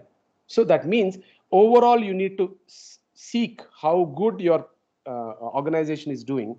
And yes, now I need to place myself in multiple other places and have something like a hub and spoke model, where now this center is good, this is performing well, you need to increase the footfalls. How do you need to increase the footfalls? By not having to spend a lot of money. The best way is this. You need to have it like a hub. That means this is a center of excellence, and around small places you need to have small centers. That means level 2 centers, which are going to have simple, that means daycare admissions. They're going to have your routine outpatients, your vaccinations, all those things are there. But when something really big happens, they need to come to the main center where your NICU, your PICU, your obstetric ICU, all the specialties are there. So this is called a hub and spoke model. And then if you want to expand further, you can do it much, much later. But exactly as I said, you need to have those aims and objectives. 3 years, 5 years down the line, what are my expansion plans? How I need to go. This is the time where if you're doing well, slowly we grow some horns. We have some horns and we think we are doing everything right. So you need to have somebody elder to tap on your back and say, listen, what you're doing is right or what you're doing is wrong. So you need to have an independent director on board who's going to give you an unbiased advice. So that is where, as I said, you need to have board meetings and things like that. So then when you're going to invite investors coming in and when you're going to expand, it's a completely different ball game. That is when you're going to have CEOs, you have admins into different departments and things like that. Let us not go into those things. Now, when do you give dividends? Okay, the two main things. Okay, obviously, when you are not breaking even, you can't give dividends. This has to be very, very clear. The guys who are working as a doctor or a non-doctor professional who is investor, just a basic investor, that basic investor who is there, he needs to understand that the dividends cannot be given until the break even happens. And we need to have absolute transparency in our financials. And personally, I completely advise that you should not have any black amounts, doing the rounds now. Whatever it is, even a single matchstick or a single needle that is being procured or being sort of given in the pharmacy, everything has to be white, in bold letters, white. So that is when you're not going to fight amongst yourself. Okay, next. The profits are going to happen only and only after the the dividends are going to happen only after the profits. That is going to be decided by the board of directors. Why? Because do you want to give profits or do you want to have expansion? Yes. Again, as I said, the best interest of the organization has to be kept in the center of all things. Yes, if the interest of the organization is to start more branches, yes, you need not give dividends and you could use it to expand your business. Okay. And the most important thing here is you need to have, or you need to think about a reserve fund for contingencies. If you see in the last 3 months, majority of the hospitals, they lost out badly. March, April, May, absolutely gone. And only when the intensive care started really working up, whether it's pediatrics or adults, or that is when things started, looking up a little bit better and brighter. But the first 2-3 months, absolutely everybody was out of jobs. Even in my hospital, we had to give only 50% of the salary to the doctors. We only paid the front office staff and the nursing staff their full salaries. So these are the times you need, or called contingencies. You need to have a corpus fund. You need to have a fund which you are going to use when you have difficulties. Again, unless you have a corpus fund, until the time you have a good corpus fund, no dividends. Then the time you have a good corpus fund, that is when you need to think about. After that, we need to think about. Then, as I said, mergers and amalgamations is all much, much later. See, what we need to understand is, we are not experts at business management. We are good doctors. Try to remain as good doctors. But at the same time, as I said, you look at the bigger aspect as the macro management. Don't get into the nitty-gritty things and lose your skills as a doctor and lose your happiness of having the professional satisfaction. So I'm happy to take questions now. Thank you, sir. Thank you. We have one final talk. Prashant? Wonderful talk. Yes, sir. Yes, sir. Adarsh has come. Yes, sir. Yes, sir.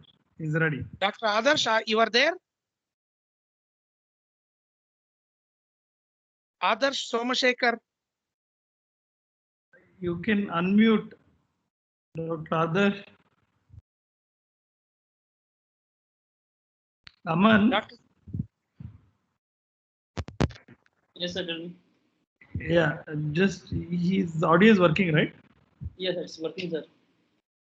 Adarsh, you are there with us?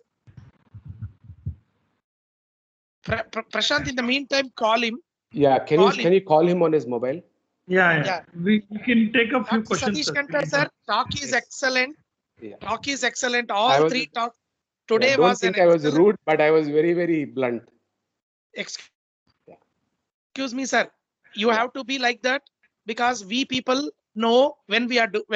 So there is lot of things are there for you to answer. Lot of things are there for first speaker, second speaker, first and third speaker. Second speaker, there are few things are there. Please. Adarsh has come. ಅಂತ ಇದು ಮಾಡಿದಿರಲ್ಲ unmute ಮಾಡ್ಕೊಳ್ಳಿ ಮಾತಾಡಿ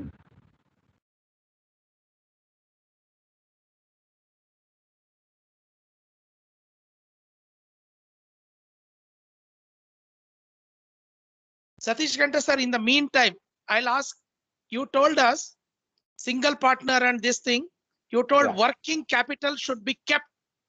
Working capital should be kept for 1 year, 2 year, 3 year. Number one, because since it is Corona, only ICUs will run. Yes. It might take not at least 1 year, at least what I came to know.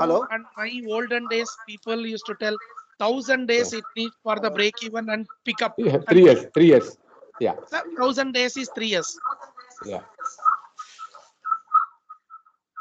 So, do you think it will remain same? Because some people wants to venture. Yes. If it is 3 years, it will be difficult for them. What is your experience? Yeah, it all depends upon who are your partners, Dinakar Garu. It all depends on who are your partners. That means, let us say, we have somebody like Dr. Dinakar starting a facility.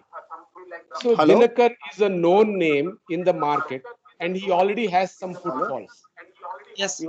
The same way, along with Dinakar, there are 2-3 people who already have some footfalls. That means they have some OPD, they have some inpatients, and they are the ones who are trying to come together to form a hospital, right?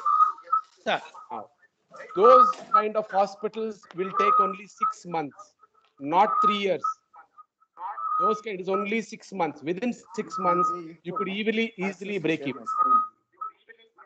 Sir, I think Dr. Adarsh is ready. Yeah, Aman, can you give slide share option? Okay, sir. Dr. Adarsh. I think I already given, sir. You already given? Okay. Dr. Adarsh, you can start sharing. It's already there. Okay. You have to keep one device mute, audio mute. Otherwise, it's going to echo. Kindly mute. one of the device. Mobile mute ಮಾಡಿ. Understood. Wait. Whichever is working audio, you keep. Yeah. Dr. Adarsh Somashekar is a chairman, director, founder of OM Hospital. So long time back, he started a hospital. He is a really good entrepreneur and more than anything visionary. And he has opened almost 3 to 4 branches now.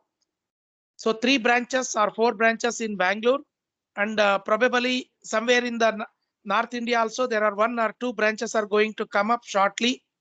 So that means he is having a big wings such that he can fly. So what is his vision in the single owner or as a partner or as a after single owner or as a partner, whether to give for a firm or a public share? So which is better? So he is going to tell in detail. Please, my dear friends. So there is a slightly some technical lag was there. Our NNF Secretary Prashanth has tried his level best. And really, I am very thankful to Prashanth. He has done it with his effort. Thank you, Prashanth. And over to Dr. Adarsh. I think your voice is not audible. Can you unmute the one which? Yeah. Okay. Yes. Yeah. We We can hear. Yes. Okay. Device you mute it. That's all. Yeah. So, Okay. Yeah. Put it in thank you for slideshow. wonderful words. We You are can able see. to see the slideshow, Yeah. right? Slideshow mode. Is there now in the slideshow mode? It will take. Yeah. It's coming. It's come? Not yet. It will take few seconds. There will be delay.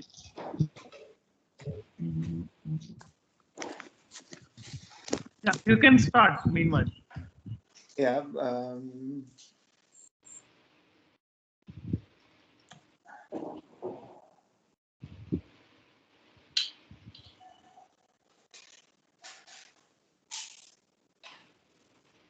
What about now? Yeah. It's coming. You can start. We can see. Okay. Thanks a lot. Yeah. So, hello, good evening, friends. So, Dinakar has already given a bit of a background on me. So, I'll just keep it brief. So, I graduated from Kasturba Medical College for the MBBS and followed up there for MD. That is where I met my co-partners, that is Dr. Praveen Venkatagiri, Dr. Venkat Shiva Reddy, and Dr. Shailesh. Praveen was a neonatologist, me and Venkat were pediatricians, and Shailesh is a gynecologist. All of us went to UK, studied there for 5 to 7 years. We came back. In 2011, we opened this company called as Neonatal Care and Research Institute. Initially, we did not have much money. So our model was something what we call as group practice, going and asking people whether we could take up their NICUs for hire. So we took that practice in motherhood, initially Indranagar, then CMH Hospital, then Milan, and then Santosh Hospital. After a couple of years, we realized the more we take up hospitals, the revenue is definitely increasing. However, the expenditure also is increasing as we are hiring more and more doctors. That is when we decided that we should have our own setup. So we invested some funds on our own. We got an angel investor called as Nationwide, and we also borrowed some funds, and we were able to make our first hospital a single specialty mother and child hospital in 2014. Once this was done, things were good. We could raise a further round of funding, which is called as a VC round in 2016. and we were able to grow this business from one hospital to 5 centers now. We have 4 hospitals and a clinic. Dinakar was mentioning North India. Yes, we are looking to expand there. However, because of this COVID, we are not able to do much in the last 6 to 8 months. So I'm audible, right, Prashanth? Yeah. Please go ahead. Very clear. Go ahead. Okay, thanks. So the topic given to me, single owner versus partnership, personal versus public, is different for rural versus urban. So I think already 3 speakers have spoken, and it was good in some ways that I had some technical issues, so I'm coming on the last. So whatever they've already spoken, I'm going to keep that out of the topic. So entrepreneurs, we should be crazy. We should be crazy that we are ready to put our money, we are ready to put our time and effort. We are not able to take a salary, or we can only take a part of the salary. The only thing we enjoy is this setup is ours. So we are ready to put money, time, effort for freedom rather than working for somebody else. And this is the culture of entrepreneurs. So there are 4 or 5 key elements which make up a startup or an entrepreneur thing. One is an idea. Second is the team. Third is your timing. When are you doing what? Fourth comes your business plan. Fifth comes the funds. So now let me talk on each of this and let us see which should require the maximum weightage while doing your company. So the first idea, what is your goal? See, this is the most important thing. Idea. See, maybe I'm talking more about myself. Most of us, if we give a question, what should say Narendra Modi do on Pakistan, we are able to answer. Or let us say Virat Kohli, how should he play against Australia? People will answer. But if I were to ask somebody, next 20 years of your life, what do you want to do? In my life so far, I've seen only a few people who will give a very clear answer. Because many of us are running around, we don't know. Somebody will say they want to retire early, somebody wants to do a farmhouse, somebody wants to have a good practice. So I don't know, somebody will say we want to do social service. So the most important to start up something, we should be clear, what are we looking? Let us say we have finished our MBBS, MD, let us say DM, and by 30s, we are in the ground. What is our next 20, 30 years? Unless we have a goal, ideas cannot come out. We should have a goal. From the goal stems the idea. Ideas. I'm just throwing some ideas. Do you want to do a clinic?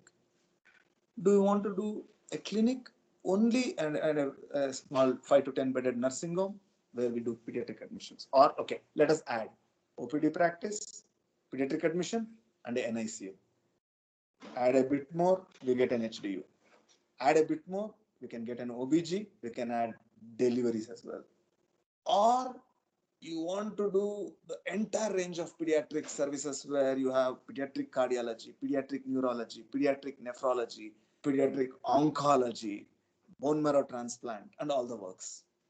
So what is our idea? See, it's very important to have an idea early, because we cannot go on and adding later on. I'll give a little different example. If we have decided to make an example, like say a chain of restaurants, Vasudev Vadiga type. So we have understood we are sticking to vegetarian food.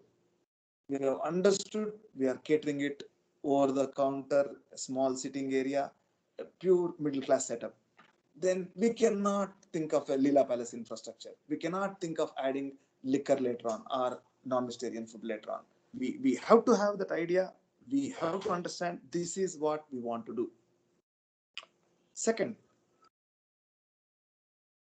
Once we have an idea, how do we know that that idea is needed for the society? This is the startup. Here is where we need to run. You got an idea, you want to open something. Let us say an example. You want to open a nice NICU and pediatric center in your locality. Locality is in the 5 kilometers wherever you identified a place. Have you gone and met OBG doctors? Have they said that such a service is needed? Because if the market is already well served, let us say you want to open a pediatric OPD clinic. If there are plenty of pediatricians and already they are saying they are not getting enough patients, what is the point us trying to open a clinic in that place? So once we have an idea, the second is there a need for our idea in the place where you are planning, in the locality where you are planning? Unless they don't match, business venture will not take up. Okay, so that is very key. We need to understand the market. Again, when I say market, an example I'll give you. Let us say in your locality, only rich players are there, and any delivery which is happening is costing 1 lakh and above. You decided you're going to make a delivery at 50,000. I'm very happy. But is there a need for 50,000? Is there customers to take it? Okay, let us assume customers are there. Do you think we will have a business plan? We will get such a place for rent, such a staff, such a doctor, such a nurses, and still make it viable? So there are so many things which need to go in. So first is idea. What do we want to make? Second, is there a need for our idea in the locality? If there is a need, then what is our plan? This plan or strategy, this is key. You identified that you're going to, an example, that you're going to do a low cost model. So if it's a low cost model, your delivery is cheap, your NICU is cheap, your OPD is cheap, and let us say other hospitals of similar size, if they are costing 10 crores, you have decided that you will do this hospital in 6 to 7 crores.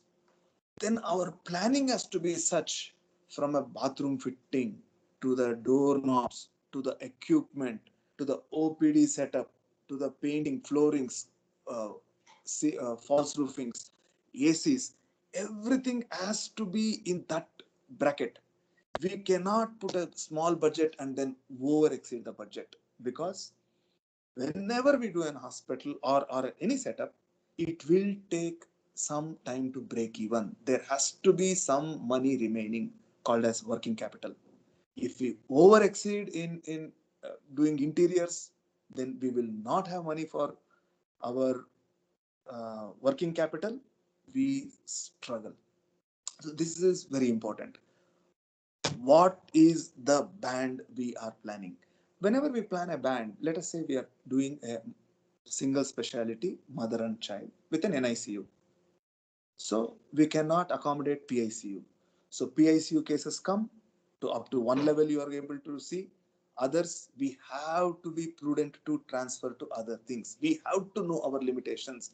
We may be doctors, we want to provide everything to the patient, but remember, we cannot do everything unless it was already planned and built in, and the whole environment is there, or the setup is there to take care of that patient. If not, we will struggle. So this is a very important point. We have to limit ourselves in what we are trying to do and continuously work only on that single idea. For example, coffee day. They told only three things. We will give coffee, we will give standard ambience, we will give standard services. They made more than 1,000 outlets. They stuck to it. The furniture is same, the coffee taste is same, the ambience more or less is. It could be a smaller setup, bigger setup, depending on the need of that locality. But no ambience has changed. Even the color palettes have not changed. That's what I mean by standardization. So vision. Everybody speaks about this. So let me clarify. Vision means what is that you want to achieve over a long period.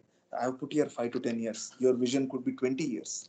It could be 30 years. Because once we come out as post our studies at 30 years, you may want to even work till 60 years. So you may have a vision for 30 years. That vision, how do we then break it up into every year? What is that we want to achieve? An example, let us say you have decided in the next 10 years to open 10 hospitals.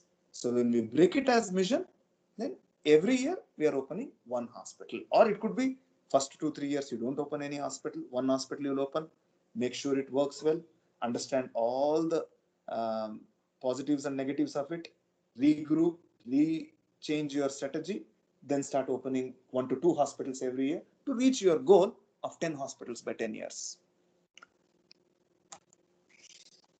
So, vision.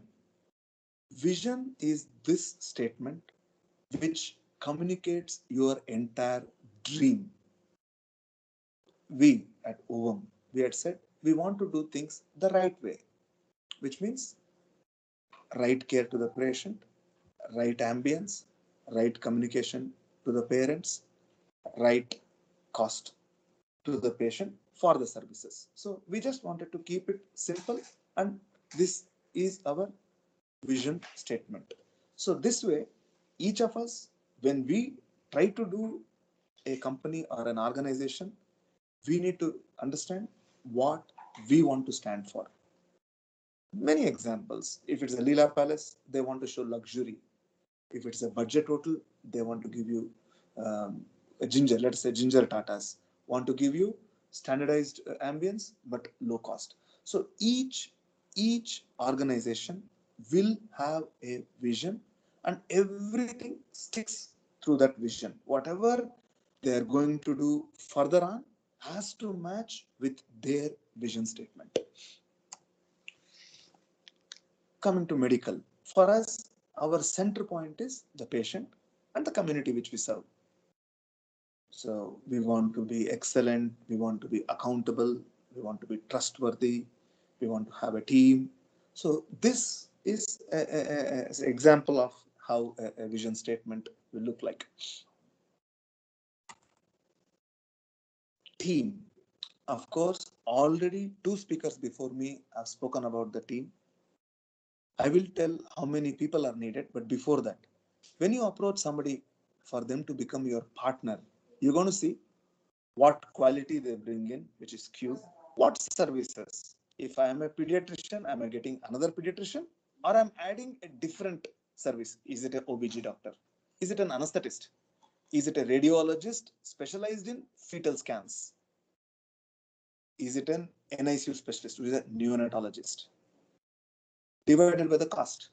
Is it better to pay them a salary, or is it better if you get them on board? So each person whom you are thinking to get them up as a partner, you are evaluating.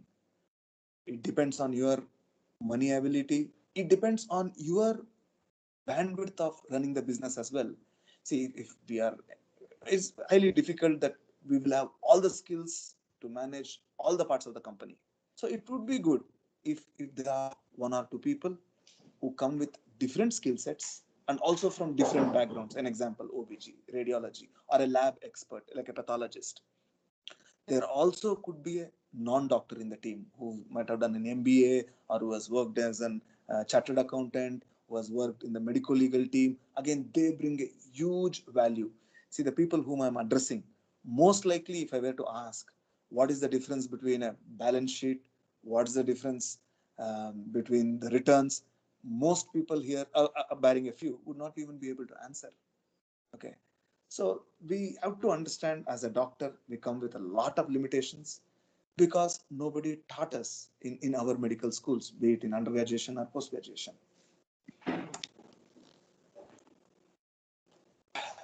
This is a slide which is computed from 200 top companies. How many founders have to be there?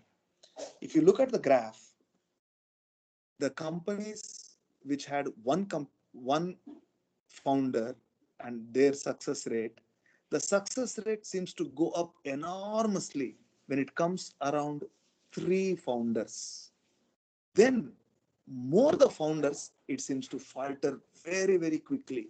Any company which is beyond 6 founders, look at it. The chances of success has fallen. Okay. So this is very important when you are considering a team. In a team, probably one is lonely, 2 or 3 is company, more than 4 and above is a crowd. Too many cooks spoil the broth. So please remember this when you are making your own company. Again, I have taken a slide where they saw what are the factors for success. This study has come from top 200 companies.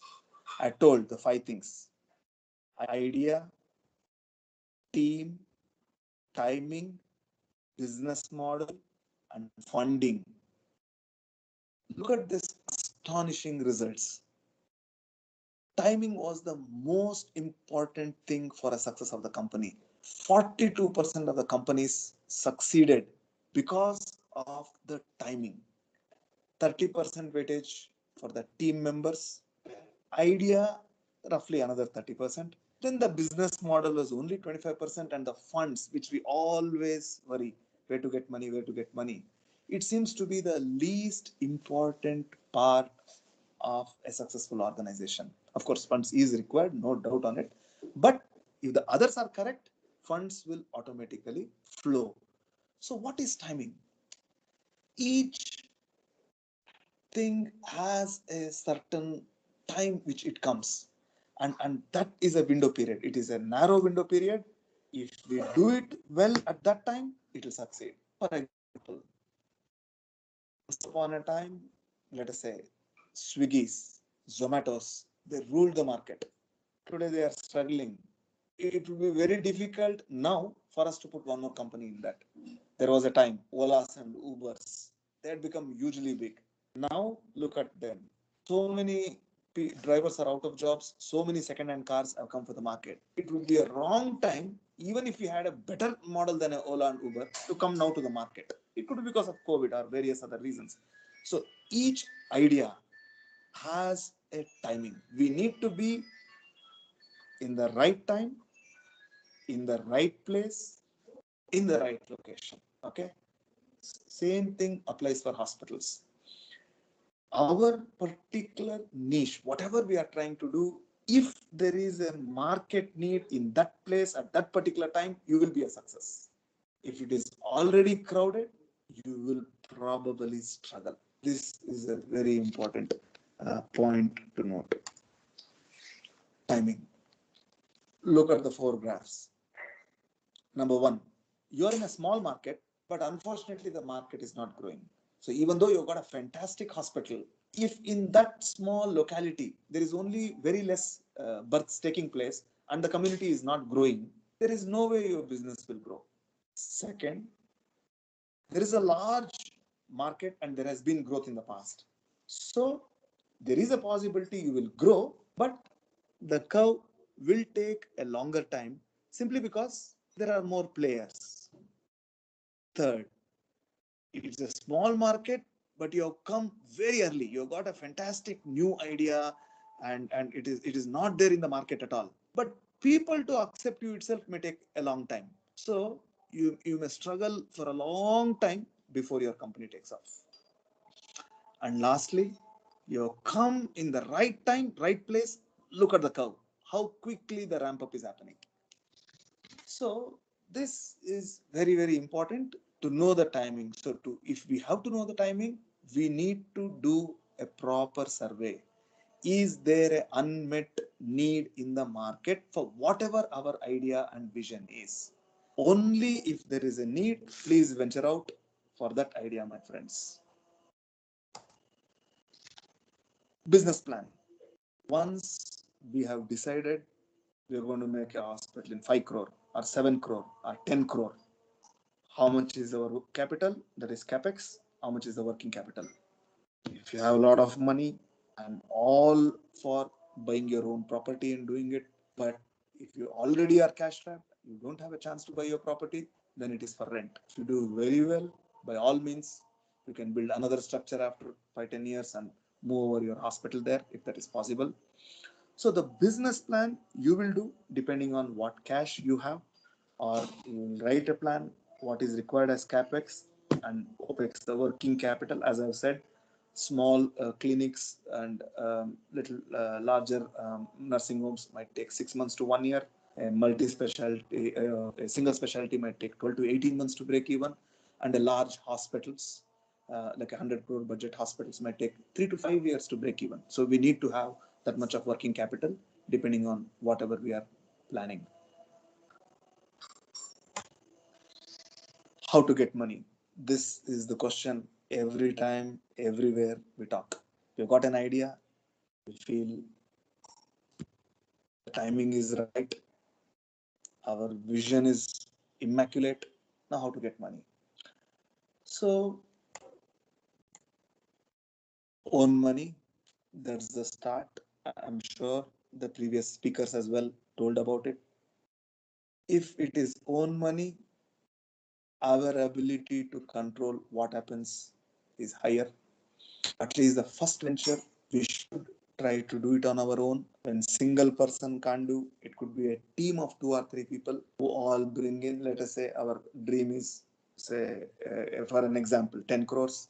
Then each of us contribute 3 crores, or somebody has more money, he could take a share of a higher share, other 2 people take a lesser share, and then they start company.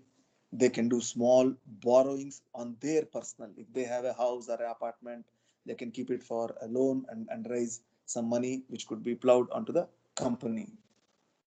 Own money at starting is much better, because starting, first of all, many investors may not give us money, and if they give money as well, they may take away large part of the company, because unfortunately hospitals are capital intensive. If you're going to the market as well, if you're going to get 5-6 crores in a 10 crore startup, think that the 70% of the company has gone off to the venture capitalist.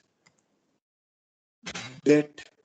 If at all you already have a site, you can put it in the bank in CGHS scheme. Up to 5 crores government will fund, provided you have your own site and that site is mortgaged. Okay, that is something which we can ensure. Third, I've spoken partners. If we have like-minded partners who share our visions, belief, and are ready to be with this company, as Dr. Ganta was saying, they have to be locked in for 3 to 5 years. Once they put in money, no way they can go out, because there is no way you can give them exit. In 3 to 5 years at best, your company would have broken even and had started making small amounts of money. So whoever invests, it is for long term.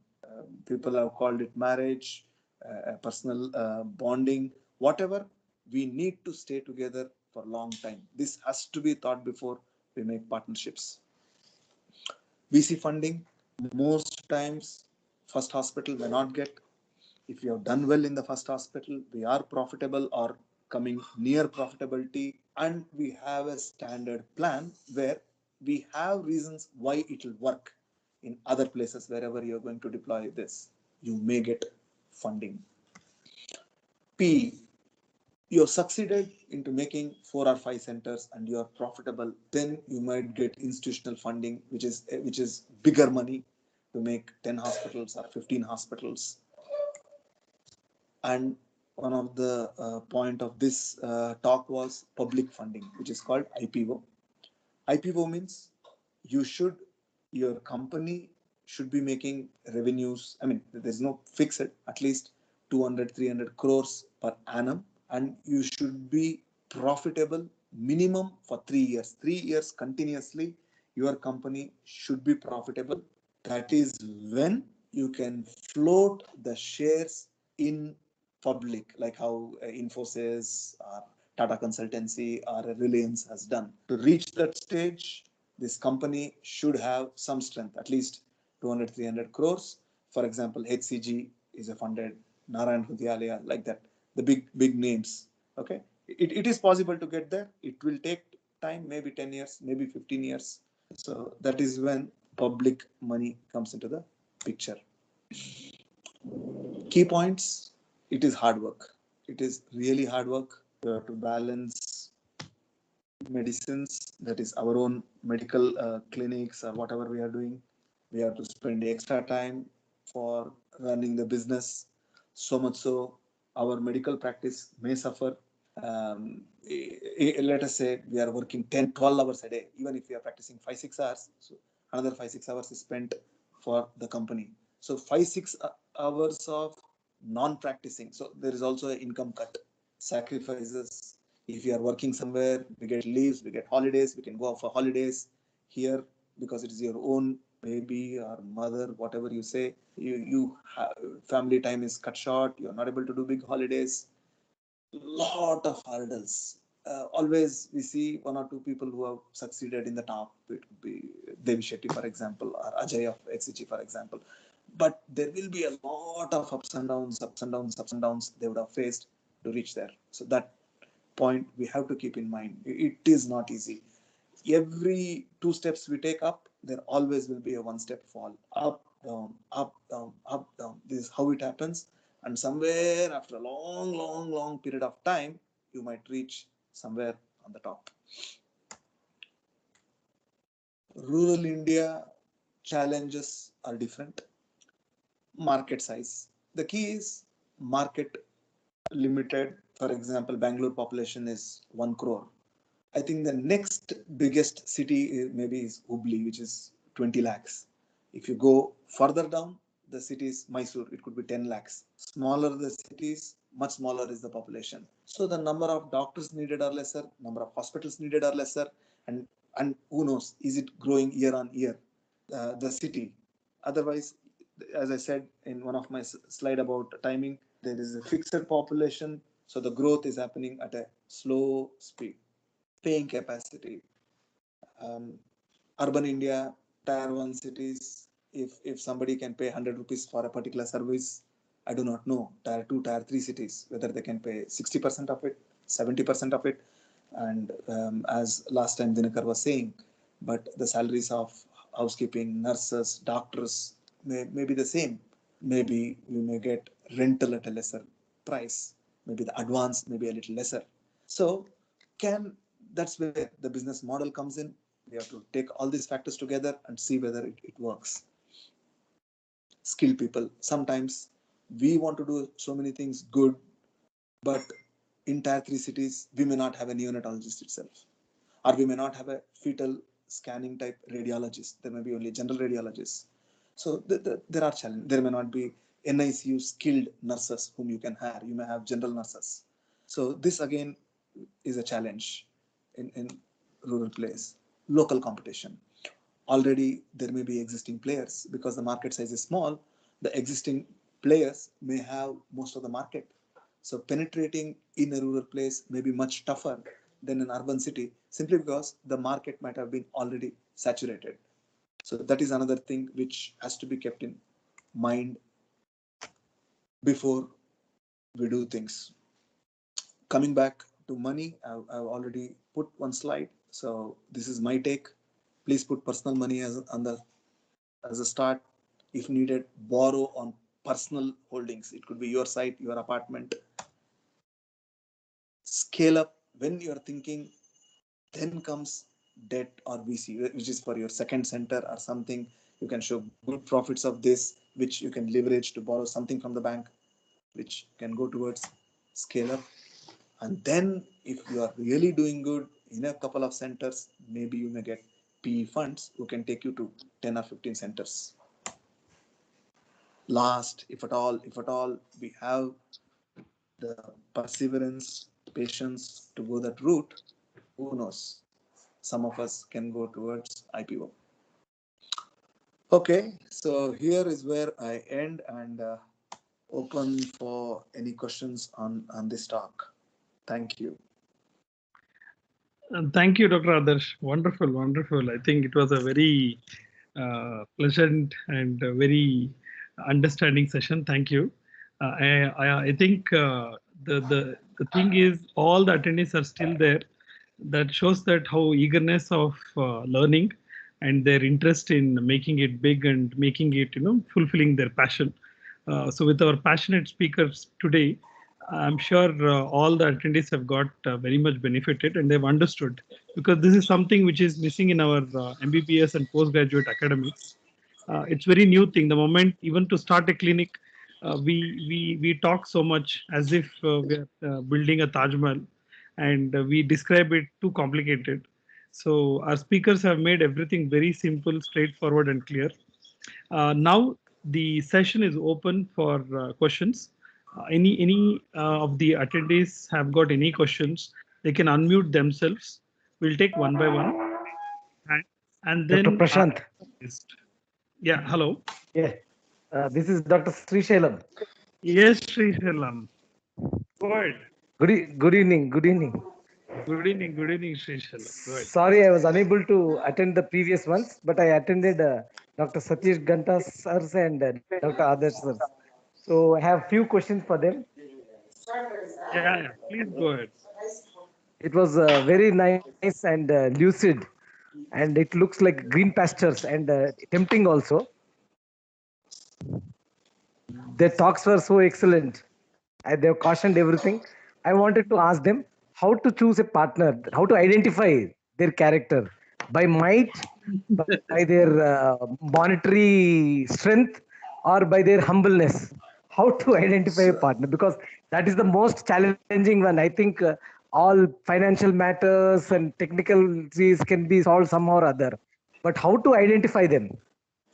The partner who will say to you that is ready to sacrifice family time, is ready to take lesser salary till your company breaks even, which is 3 years to 5 years, is ready to bring in his money, whatever his share you're given, and ready to put in lot of free hours. It means when he practices, he may get some fee for service money, whatever you have fixed for it.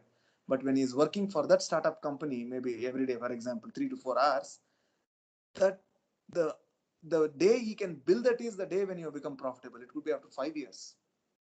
He shares your vision. He believes in what you want to do. He wants to grow this company, and his kick is entrepreneurship. I think I've said too many points, is it? No, that is absolutely correct. Money is not the most important thing. There, all the other 4 things which he has highlighted, absolutely important. Even if he brings in less money, if he has all the other characteristics and obviously the clinical skills, nothing like it. I completely agree with him. Thank you. So might is not that important. I don't think money is all. I don't think money is everything. No. I put the slide now. Funding only 14% was important for the success of the company. The least important out of the 5 characteristics was funding. I was asking in the sense, should he be a powerful? No, more than powerful, politician or a big this thing. I think he should be somebody who gets along with you, Sri Salam Garu. I think that is the most important thing. Okay. I think it's better not to have very, very powerful person with you. Okay. Thank you, Dr. Satish. Yeah. Any of the attendees, if they have, they can unmute and ask questions directly to our speakers. Dinakar sir, do you have any questions, sir, which has come to you? I have a lot of questions. Please so go if ahead. anybody wants to, so for Adarsh and for Satish and Ashish is there? Ashish sir, no sir. I think so. Sir, we have a panelist also, Dhananjay Surgery Hospital owner. Okay, can you ask all the panelists, please? Can you ask for this question? How they have choose the Dhananjay is there? Then who is there? Dr. Shekhar was there. Shekhara? I'm here. Yes, sir. Shekhara, what is your take-home message, dear? Regarding? There are a lot of questions are there for me to ask Dhananjay Shekhara. Please, what is the take-home for this? how to choose the partners, whether if he is a doctor, payment, or he is a real estate agency person, or whether even less, according to Satish and according to others, money is the least, but how he will give the time for the development of hospital.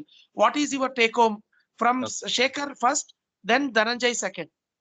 Okay, if you ask me, I think primarily if he's a doctor, it will be good because he can understand our profession / business very well. Second thing is he should work for us, and he should have time and he should have passion and vision who can share our experience and vision and work with us. Non-medicos, I would say a no for time being because they don't understand our contributions, they don't understand our effort and how we think about the business model. Having a non-practicing doctor also, I would say no because they don't get involved, they just invest money and they do expect returns within 1 or 2 years. So I would say having a doctor as a business partner will be great. Okay, Dr. Dhananjay.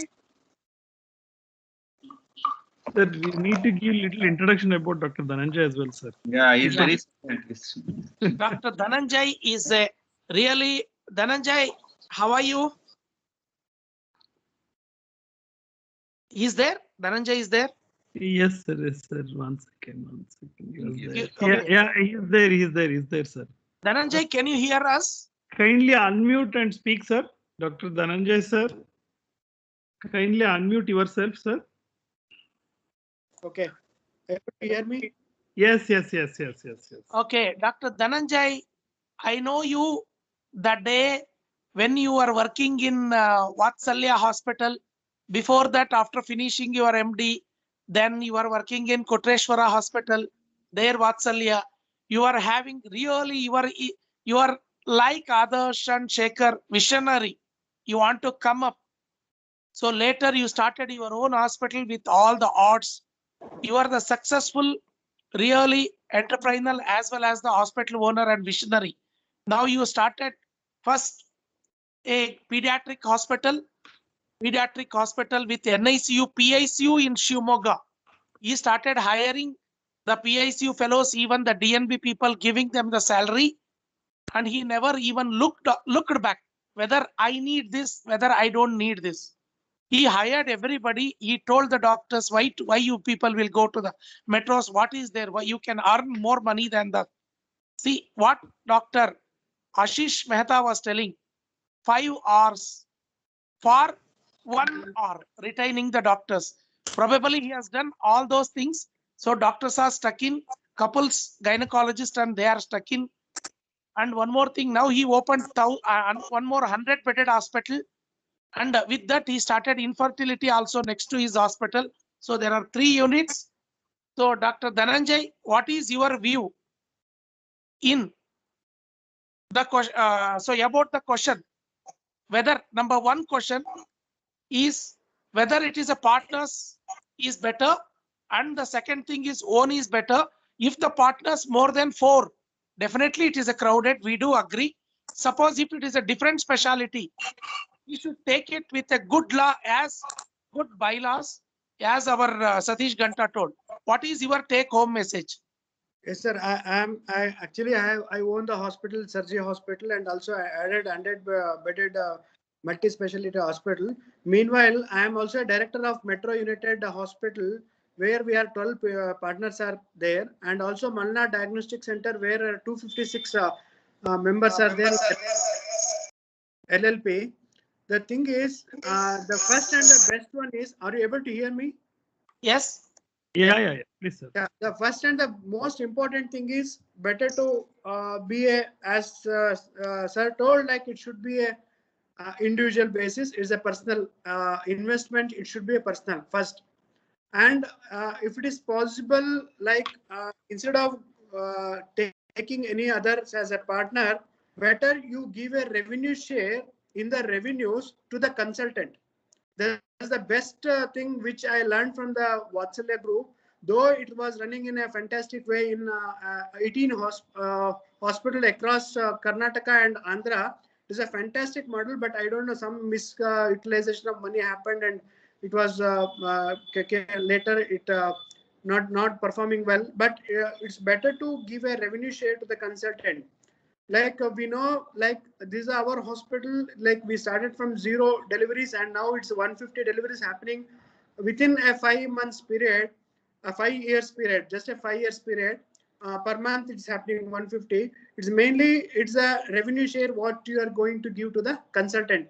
Better not to have them as the partner. It is better to have them as the consultant. Better you not as the salary. It's a revenue share on little higher basis. If you want to have partners, like for example, 2 or 3 is good, sir. I don't deny on that.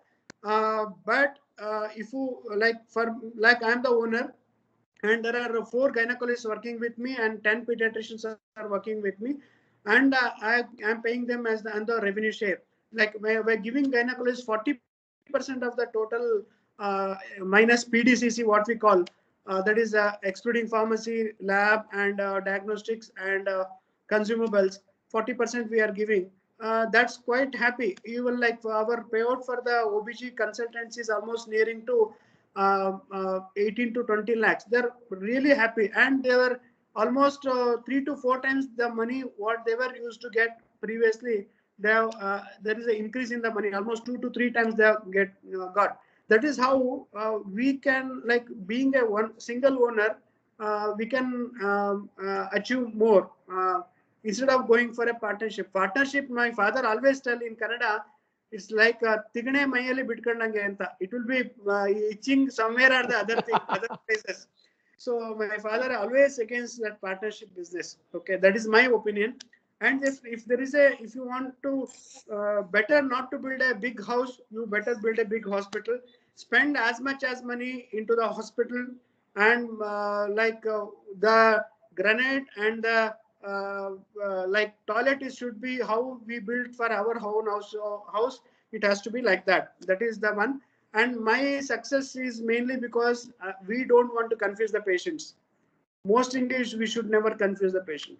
It should be a package basis. It should be a package. So that is how we have to gain the trust of the patient. That's how we can come up with a thing, sir.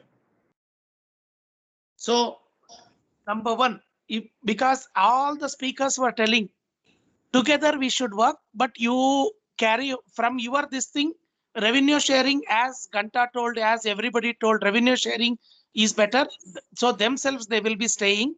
So that is a good one instead of taking as a partner. So it is a different dual version.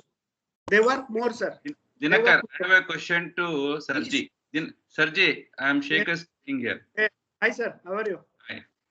Sarji, the model what you have is quite good for Shivamogga because you don't have a competitor.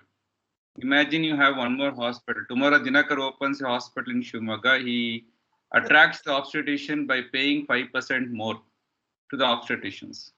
Okay, which he is good at. Okay. So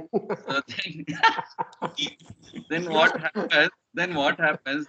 These OPG doctors, they get tempted with the pay. Some of them, not everybody. So then they get diverted and they move out from your institution, no matter how many years you have helped them. What's your answer? Sir, like there is a good question, and this has happened so many places, but luckily not with me, because we have 4 gynecologists, sir, and I am telling you, like their take-home salary was around other hospital. They worked in 2 to 3 good hospital in Shivamogga, and their take-home was around 1.3 to 1.4. Now they are taking 10 lakhs every month. So that is the gain what they have gained. But the thing is here, the patients is not theirs. It is Sarji Hospital patient.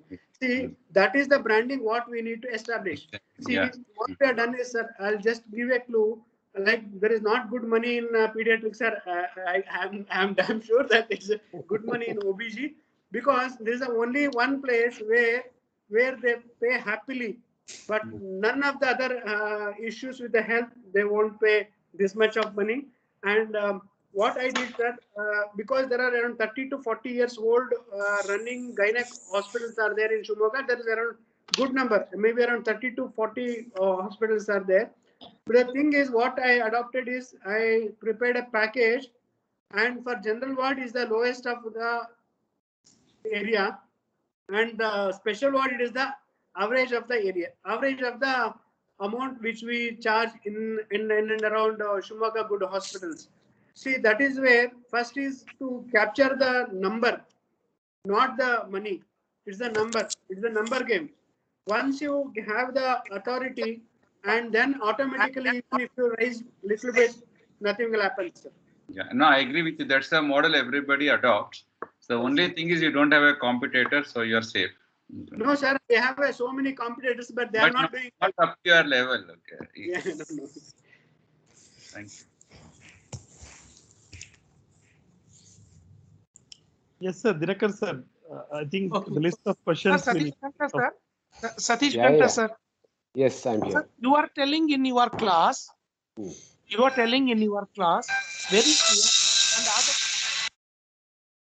others also should have. I mean, others was also telling we should have a capital. Some amount should be there to run the institution. At least for 1 year, 2 year, because Corona, sometimes it might even take a break even for a long time. So never we should not put, because it is a many people are there. No number game here, 1 year, 2 year, 3 year, long time it will take. So suppose hospital expenses per month will come around 25 lakh rupees, approximately 25 lakh rupees if it comes. So number one, what I want to tell, how you are telling our audience, how much money should be kept in the bank for, is it 1 year we should keep for the salaries, or 6 months we should keep, or 1.5 year? Number one question, how long we should keep the money? Number second, whether every 6 months to be taken from all the partners according to their shares. Number second questions. Number third question, suppose if the break even is not happen, how much time it is for Satish, and it is for others, it is for Dhananjay and Shekhar, and because first speaker is not there, because Dr. second speaker, Dr. Sarat Chandra is also there. Sharath is there, but you didn't tell me, dear. Sharath, how are you? Sharath? Sharath? Dr. Sharath, please kindly unmute. Hello, sir. Hello, sir. Hello, Yeah, sir. sorry. I'm fine, sir. Hello, Okay, sir. Sharath I'm is there. fine. Sharath Yes, is sir. a DM neonatologist in Vijayawada, built up alone a beautiful neonatal NICU, and it is like people are telling it is like a dream. It's like a space shuttle, and he's doing very good. Individually, he has done with the digitalized, up-to-date thing. I am very happy to introduce, because people have told me, I didn't see that unit. People have told me about your unit. So just for the introduction. So what about the things? Sir, first A, B, C questions I told you. Starts with Dr. Ganta, sir. Yeah. See, that's a lot of questions, but I'll try to answer one after the other. So first and foremost thing is, yes. So the amount that is needed for you to run the organization over a span of 6 months to 1 year is called the working capital. So that working capital is also included in your initial capex. That is very important. Next. So you have that money which is sort of embedded in your cost structure for at least 6 months to 1 year. That is very important. Secondly, the bank also, what they do is, depending on your organization, they give something called a overdraft. So you can divide it into two things. One, you can have a working capital which is included in your sort of everyday working. At the same time, you also have a overdraft. That means the bank allows you to draw some more money for the months which you are actually not able to break even. So that, depending on your whole budget, financial model, they actually give you a overdraft facility. So these two things have to be clearly kept in mind, because it does take a long time. But let us say if you are the group of partners are already experienced people who already have clientele and they actually bring some inpatients as well as as well as your regular OPD into the fold, then it is obviously easy to break even. It will break even pretty quickly. Then it's not a problem. But let us say it's all rookies, it's all new people trying to get in. It is going to take a lot of time. So if it is going to be 6 months and 1 year, because you planned it, it is going to be very, very nice. But the difficulty starts when it is, it's a big hospital, let's say 120 bed hospital, and you take a longer time. That means, you take more than 3 years to break even. That is when the problems start to happen. That is when actually as a board, you need to sit and then you need to re-strategize. Because if it is going to take more than 2 or 3 years to break even, there is something wrong. There is something wrong. You have to sit down because you can't keep on pumping money into the organization forever. Even the banks, they'll be breathing down your neck because your moratorium is over in 1 year and you have to pay your EMIs. So that is something that is extremely important. So when you have your business model in place, see, you build up a plan as to what is your what is your number of patients. That means what is your footfall initially, what is the amount you're spending initially, and what is the revenue that you're going to get at the end of 1 year, at the end of 18 months, at the end of 2 years. If you're spending a lot of money and your footfalls are not great, then you have to go back to your drawing board. If you break even within 6 months, 1 year, 1.5 years, well and good. If not, it's a very, very big problem. You have to sit down. You can't expect all the partners to keep giving you money all the time. At the same time, you don't expect the banks also to give you a lot of money. So you need to balance it very, very well, Dinakar garu. It's very nice. Sir, my second question. Yes. Sir, my second question. The same thing, whatever you told, for my second question, I'll ask Dr. Adarsh. Adarsh, in your talk, you told V is equal to Q, plus Q means quality, plus S, Correct. S means service, divided by cost. Correct. So is it ROI you are talking? Okay, can you just explain to our people? Because many people doesn't know what you mean by ROI. I think so. Just now, Dr. Satish was telling. After our, please, No, after your thing, after your answer, the same question will follow to Adarsh. Sorry, what is it, Shekhar? Then Sharat. so I'm audible, right, Dinakar? Yeah. Yeah. ROI actually is a little different. Okay, there's return on investment. So it means if you put 10 crores, when will the 10 crores come back to you? Okay. If you're starting to make profit from year 2, and let us say an average of 1 crore per year, then it will take 10 years for your money to come back. That's ROI. ROI is a little different. What I told was, whenever you are with a choice, should I take somebody as a partner, or should I just give him the salary plus the incentive others were telling? You decide which option works better for you. For example, what did Dr. Dhananjay say?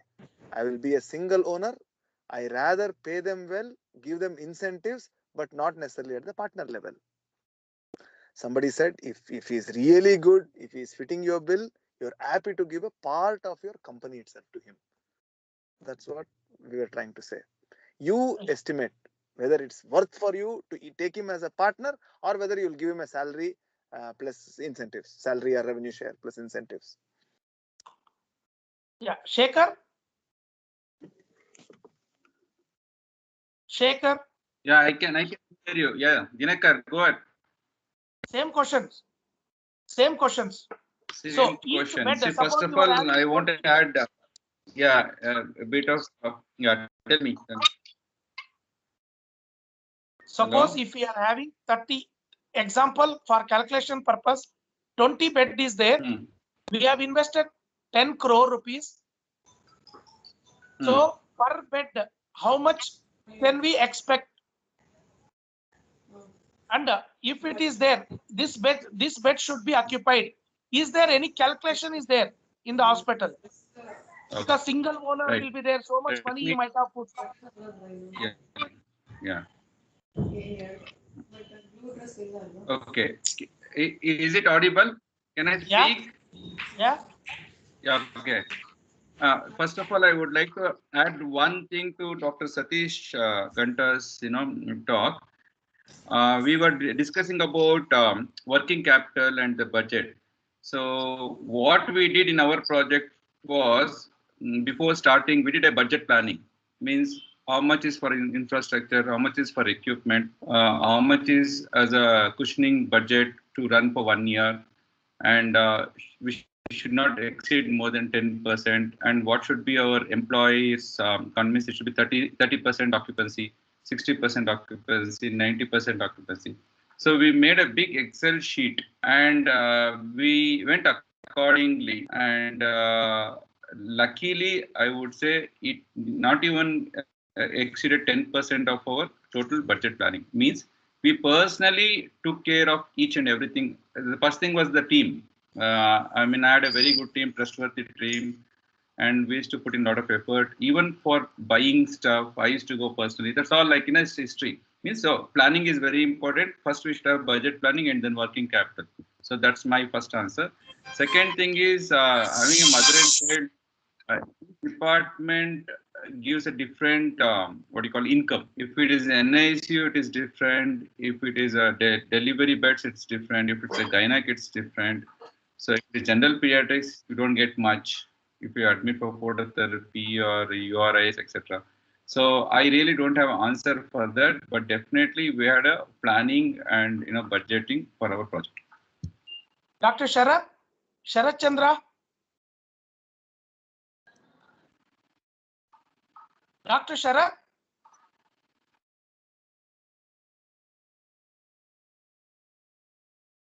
Dr. Sharat.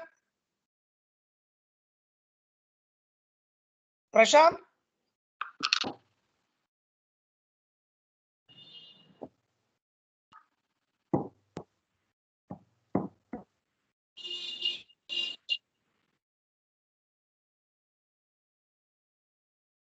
No, I think so. Hello, sir. You continue ಮಾಡಿ ನಂದು ಏನೋ stuck ಆಗ್ಬಿಟ್ಟಿದೆ.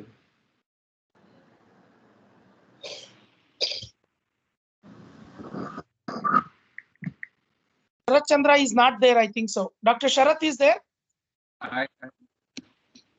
Sharat? Sharat, audible?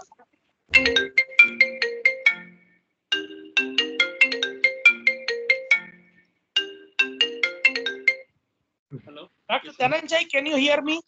Yeah, yes, sir. Okay, Dhananjay, one question, because you started in the periphery, many people are there in the periphery because they will be seeing the recorded thing. Because first question and second session, it has viewed the maximum people have used, more than 1,000 people have viewed after even the release in the YouTube and something. Okay, just I am asking you because many people do want, because no medical college will teach us. So the great people who have started on their own money struggled, like Adarsh, Shekhar, and Ganta, and Dhananjay. So Dhananjay, how you budgeted for the NICU? Because you are a single owner, you didn't give to anybody. I know that you are very rich, that is different. How you budgeted? No, sir, I am not rich. I have taken loan from my father only. No, see, indirectly don't tell father only loan. You are very financially. You cannot tell that. No, you are very rich. We know that, dear. No, just we are asking you, what made you to spend, how you increased your NICU, PICU, and how much every month, the first month when you started, how much was the expenses has come for you? No, like you mean to say exclusively NICU or is a whole hospital? No, whole hospital. Whole hospital. Okay, sir, what I have done is like first question which you put it to Dr. Satish, like how much money we should keep it reserved for a crucial period, correct? That is that is the thing. Like what I have done is in our hospital, whatever the money which I am getting now, so I have divided it into 4 allocats, like once in 3 months I put a CD account or RD account, and I'm keeping its minimum, like it should be 1 year, should be whatever the money which are saving, that should be happening for 1 month to 2 months. If there is a if you're not able to meet the that month goal, that is how I have done it. Like I'll be putting some money every in a RD, and it should be matured once in 3 months, like that. That is how it is planned. Any thing like Corona, all these things happened. I have paid all the salaries to all the staffs, and also to the our consultants also, because of the that extra money which I have kept it reserved for this. Like always, I keep 2 months expenditure as an extra thing reserved for used in such scenario. One thing. Second thing is, like if it's 100 bedded, it is like if there is an occupancy of around 40 to 50%, is your break even, sir. I know that how much expenses has come dear. Almost, you might have forgotten per month how much expenses, not now. When it was 30%, 20%, how it is increased? Yeah, my expenditure, like you are telling me indirectly, like when was the break even? So it happened in 6 months, sir. 6 months it has come. Yeah. So approximately 20 to 25 lakhs every doctor who starts the hospital of around 50 bedded gynecology, neonatology, pediatrics. Do you think he should keep so much? No, little more than that. So 30 lakhs approx. No, it's like, for example, 100 bedded hospital, rough expenditure maybe around 60 lakhs, and for 50 bedded maybe around 40 lakhs. Okay. So thank you. Then Dr. Sharath. Dinakar, Yes, Shekhar. Dinakar, 1 second. Just one second. See, the thumb rule is you should keep 3 months of employee's salary as a fixed deposit. 3 months employee salary. Okay, so that's a thumb rule. If you are paying 25 lakhs for the non-medical, non-doctors, so it's about 25 lakhs, keep 75 lakhs in the bank. Do you think everybody will, is there a government rule like that, or it's for our safety, dear? Our safety. Yeah. Our safety. Because nobody has told this thumb rule or government ka mudra. Yeah, you are making everybody scared. Yeah, it's a thumb rule. Future you will learn to start. You will learn. So that's the basics you learn once you start the institution. Yes, sir, it's a correct. You are asking, sir. 3 months, 3 months nursing staff salary or 1 month total expenditure, that comes to both, comes to the same. Same. 3 months staff salary or one month of total expenditure comes to the same. No, because okay, Dhananjay and Ganta and everybody here, I think so. Adarsh is also there. Just I'll ask you. Anybody can answer, and please 2 people or 3 people also can answer. Any equipment, somebody was telling, I bought yesterday means a few days back, one doctor was telling, I think so, Wani Soni, he was telling, one doctor has ordered the hypothermia machine or ventilator, suddenly he left, or he is still there, he never used that machine. It's a bulk of around 23 lakhs. So like that machines, do you buy and keep it in your hospital, Dhananjay and Satish? And how you are going to think and decide, really I need that machine? Because it is a partnership things. Money is very important, and so much burden you are putting when you are going to decide. Dhananjay? Sir, we have 2 critical machines, sir. 2 therapeutic hypothermic critical machines have 2 machines have, and like CFM monitor also we have. Like definitely, like in this part of Karnataka, nobody has that, and it is a referral center. Definitely, I need to have it. because see that may not yield gain you more money or anything, but that is the service we need to offer. That's the reason gynecologists are referring the cases to us. We have to have it. Okay, see, short, I will tell you.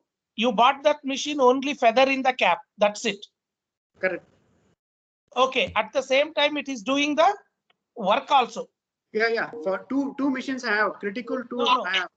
Okay, sir, Satish sir, for Yeah. you. Yeah. I think, see, when you start an organization, I don't think you need machines worth 25 and 30 lakhs. That is number one. But for marketing purposes, as sir was just mentioning, if you want to go out to the public, that means you want to go to general practitioners, you want to go and meet your, obstetricians, you have to have something more than the regular nursing homes have. So as sir was saying, we need to offer everything on board. So that way, yes, you certainly need. Now it is not as expensive as what it was before. So I think that is something, if you want to establish, you need to have it. And if you want to have an edge over the other existing nursing homes, you need to have the equipment. But you need to first exactly see, yes, can I have those cases first. So there is no point in spending a lot of money and not utilizing that at all. That is important. For example, let us say nitric oxide, or for the ionosis machine, or high frequency sensor medics. Unless, obviously sensor medics is fantastic, right? We all know that is good, and certainly better than your VN 500 or your SLE even 6000. This certainly better. So you need to understand, yes, this center in the periphery needs one thing. So do I need, what is the kind of money that I need to spend? And if I spend, would I get my return on investment on that particular equipment? So you need to balance it well. You need to have the right number of cases. At the same time, you need to impress the obstetrician and the pediatricians as well. Both. You have to play it on both sides. Sir, Dr. Ashish Mehta's talk. In Dr. Ashish Mehta talk, there are 5 R's are there, everybody read. Okay. My question is, when single owner partners, okay, suppose all the partners are a neonatologist or pediatricians or so, because question is been asked here, how can I attract the gynecologists or other specialty doctors? When should I start calling them? Whether it is 2 months prior to the opening, 6 months prior to the opening, or 1 year prior to the opening, or after opening. So first question is for Dr. Shekhar. My question is very, very clear, specific, should not escape. Okay, proper. Dinakar. Everybody is Dinakar, you're going to ask me this question. Okay. Hello. Shekhar dear. Dinakar, I know you're going to ask me this question very well. Okay. The answer is, it is multifactorial. It depends on the city. It depends on the number of consultants available.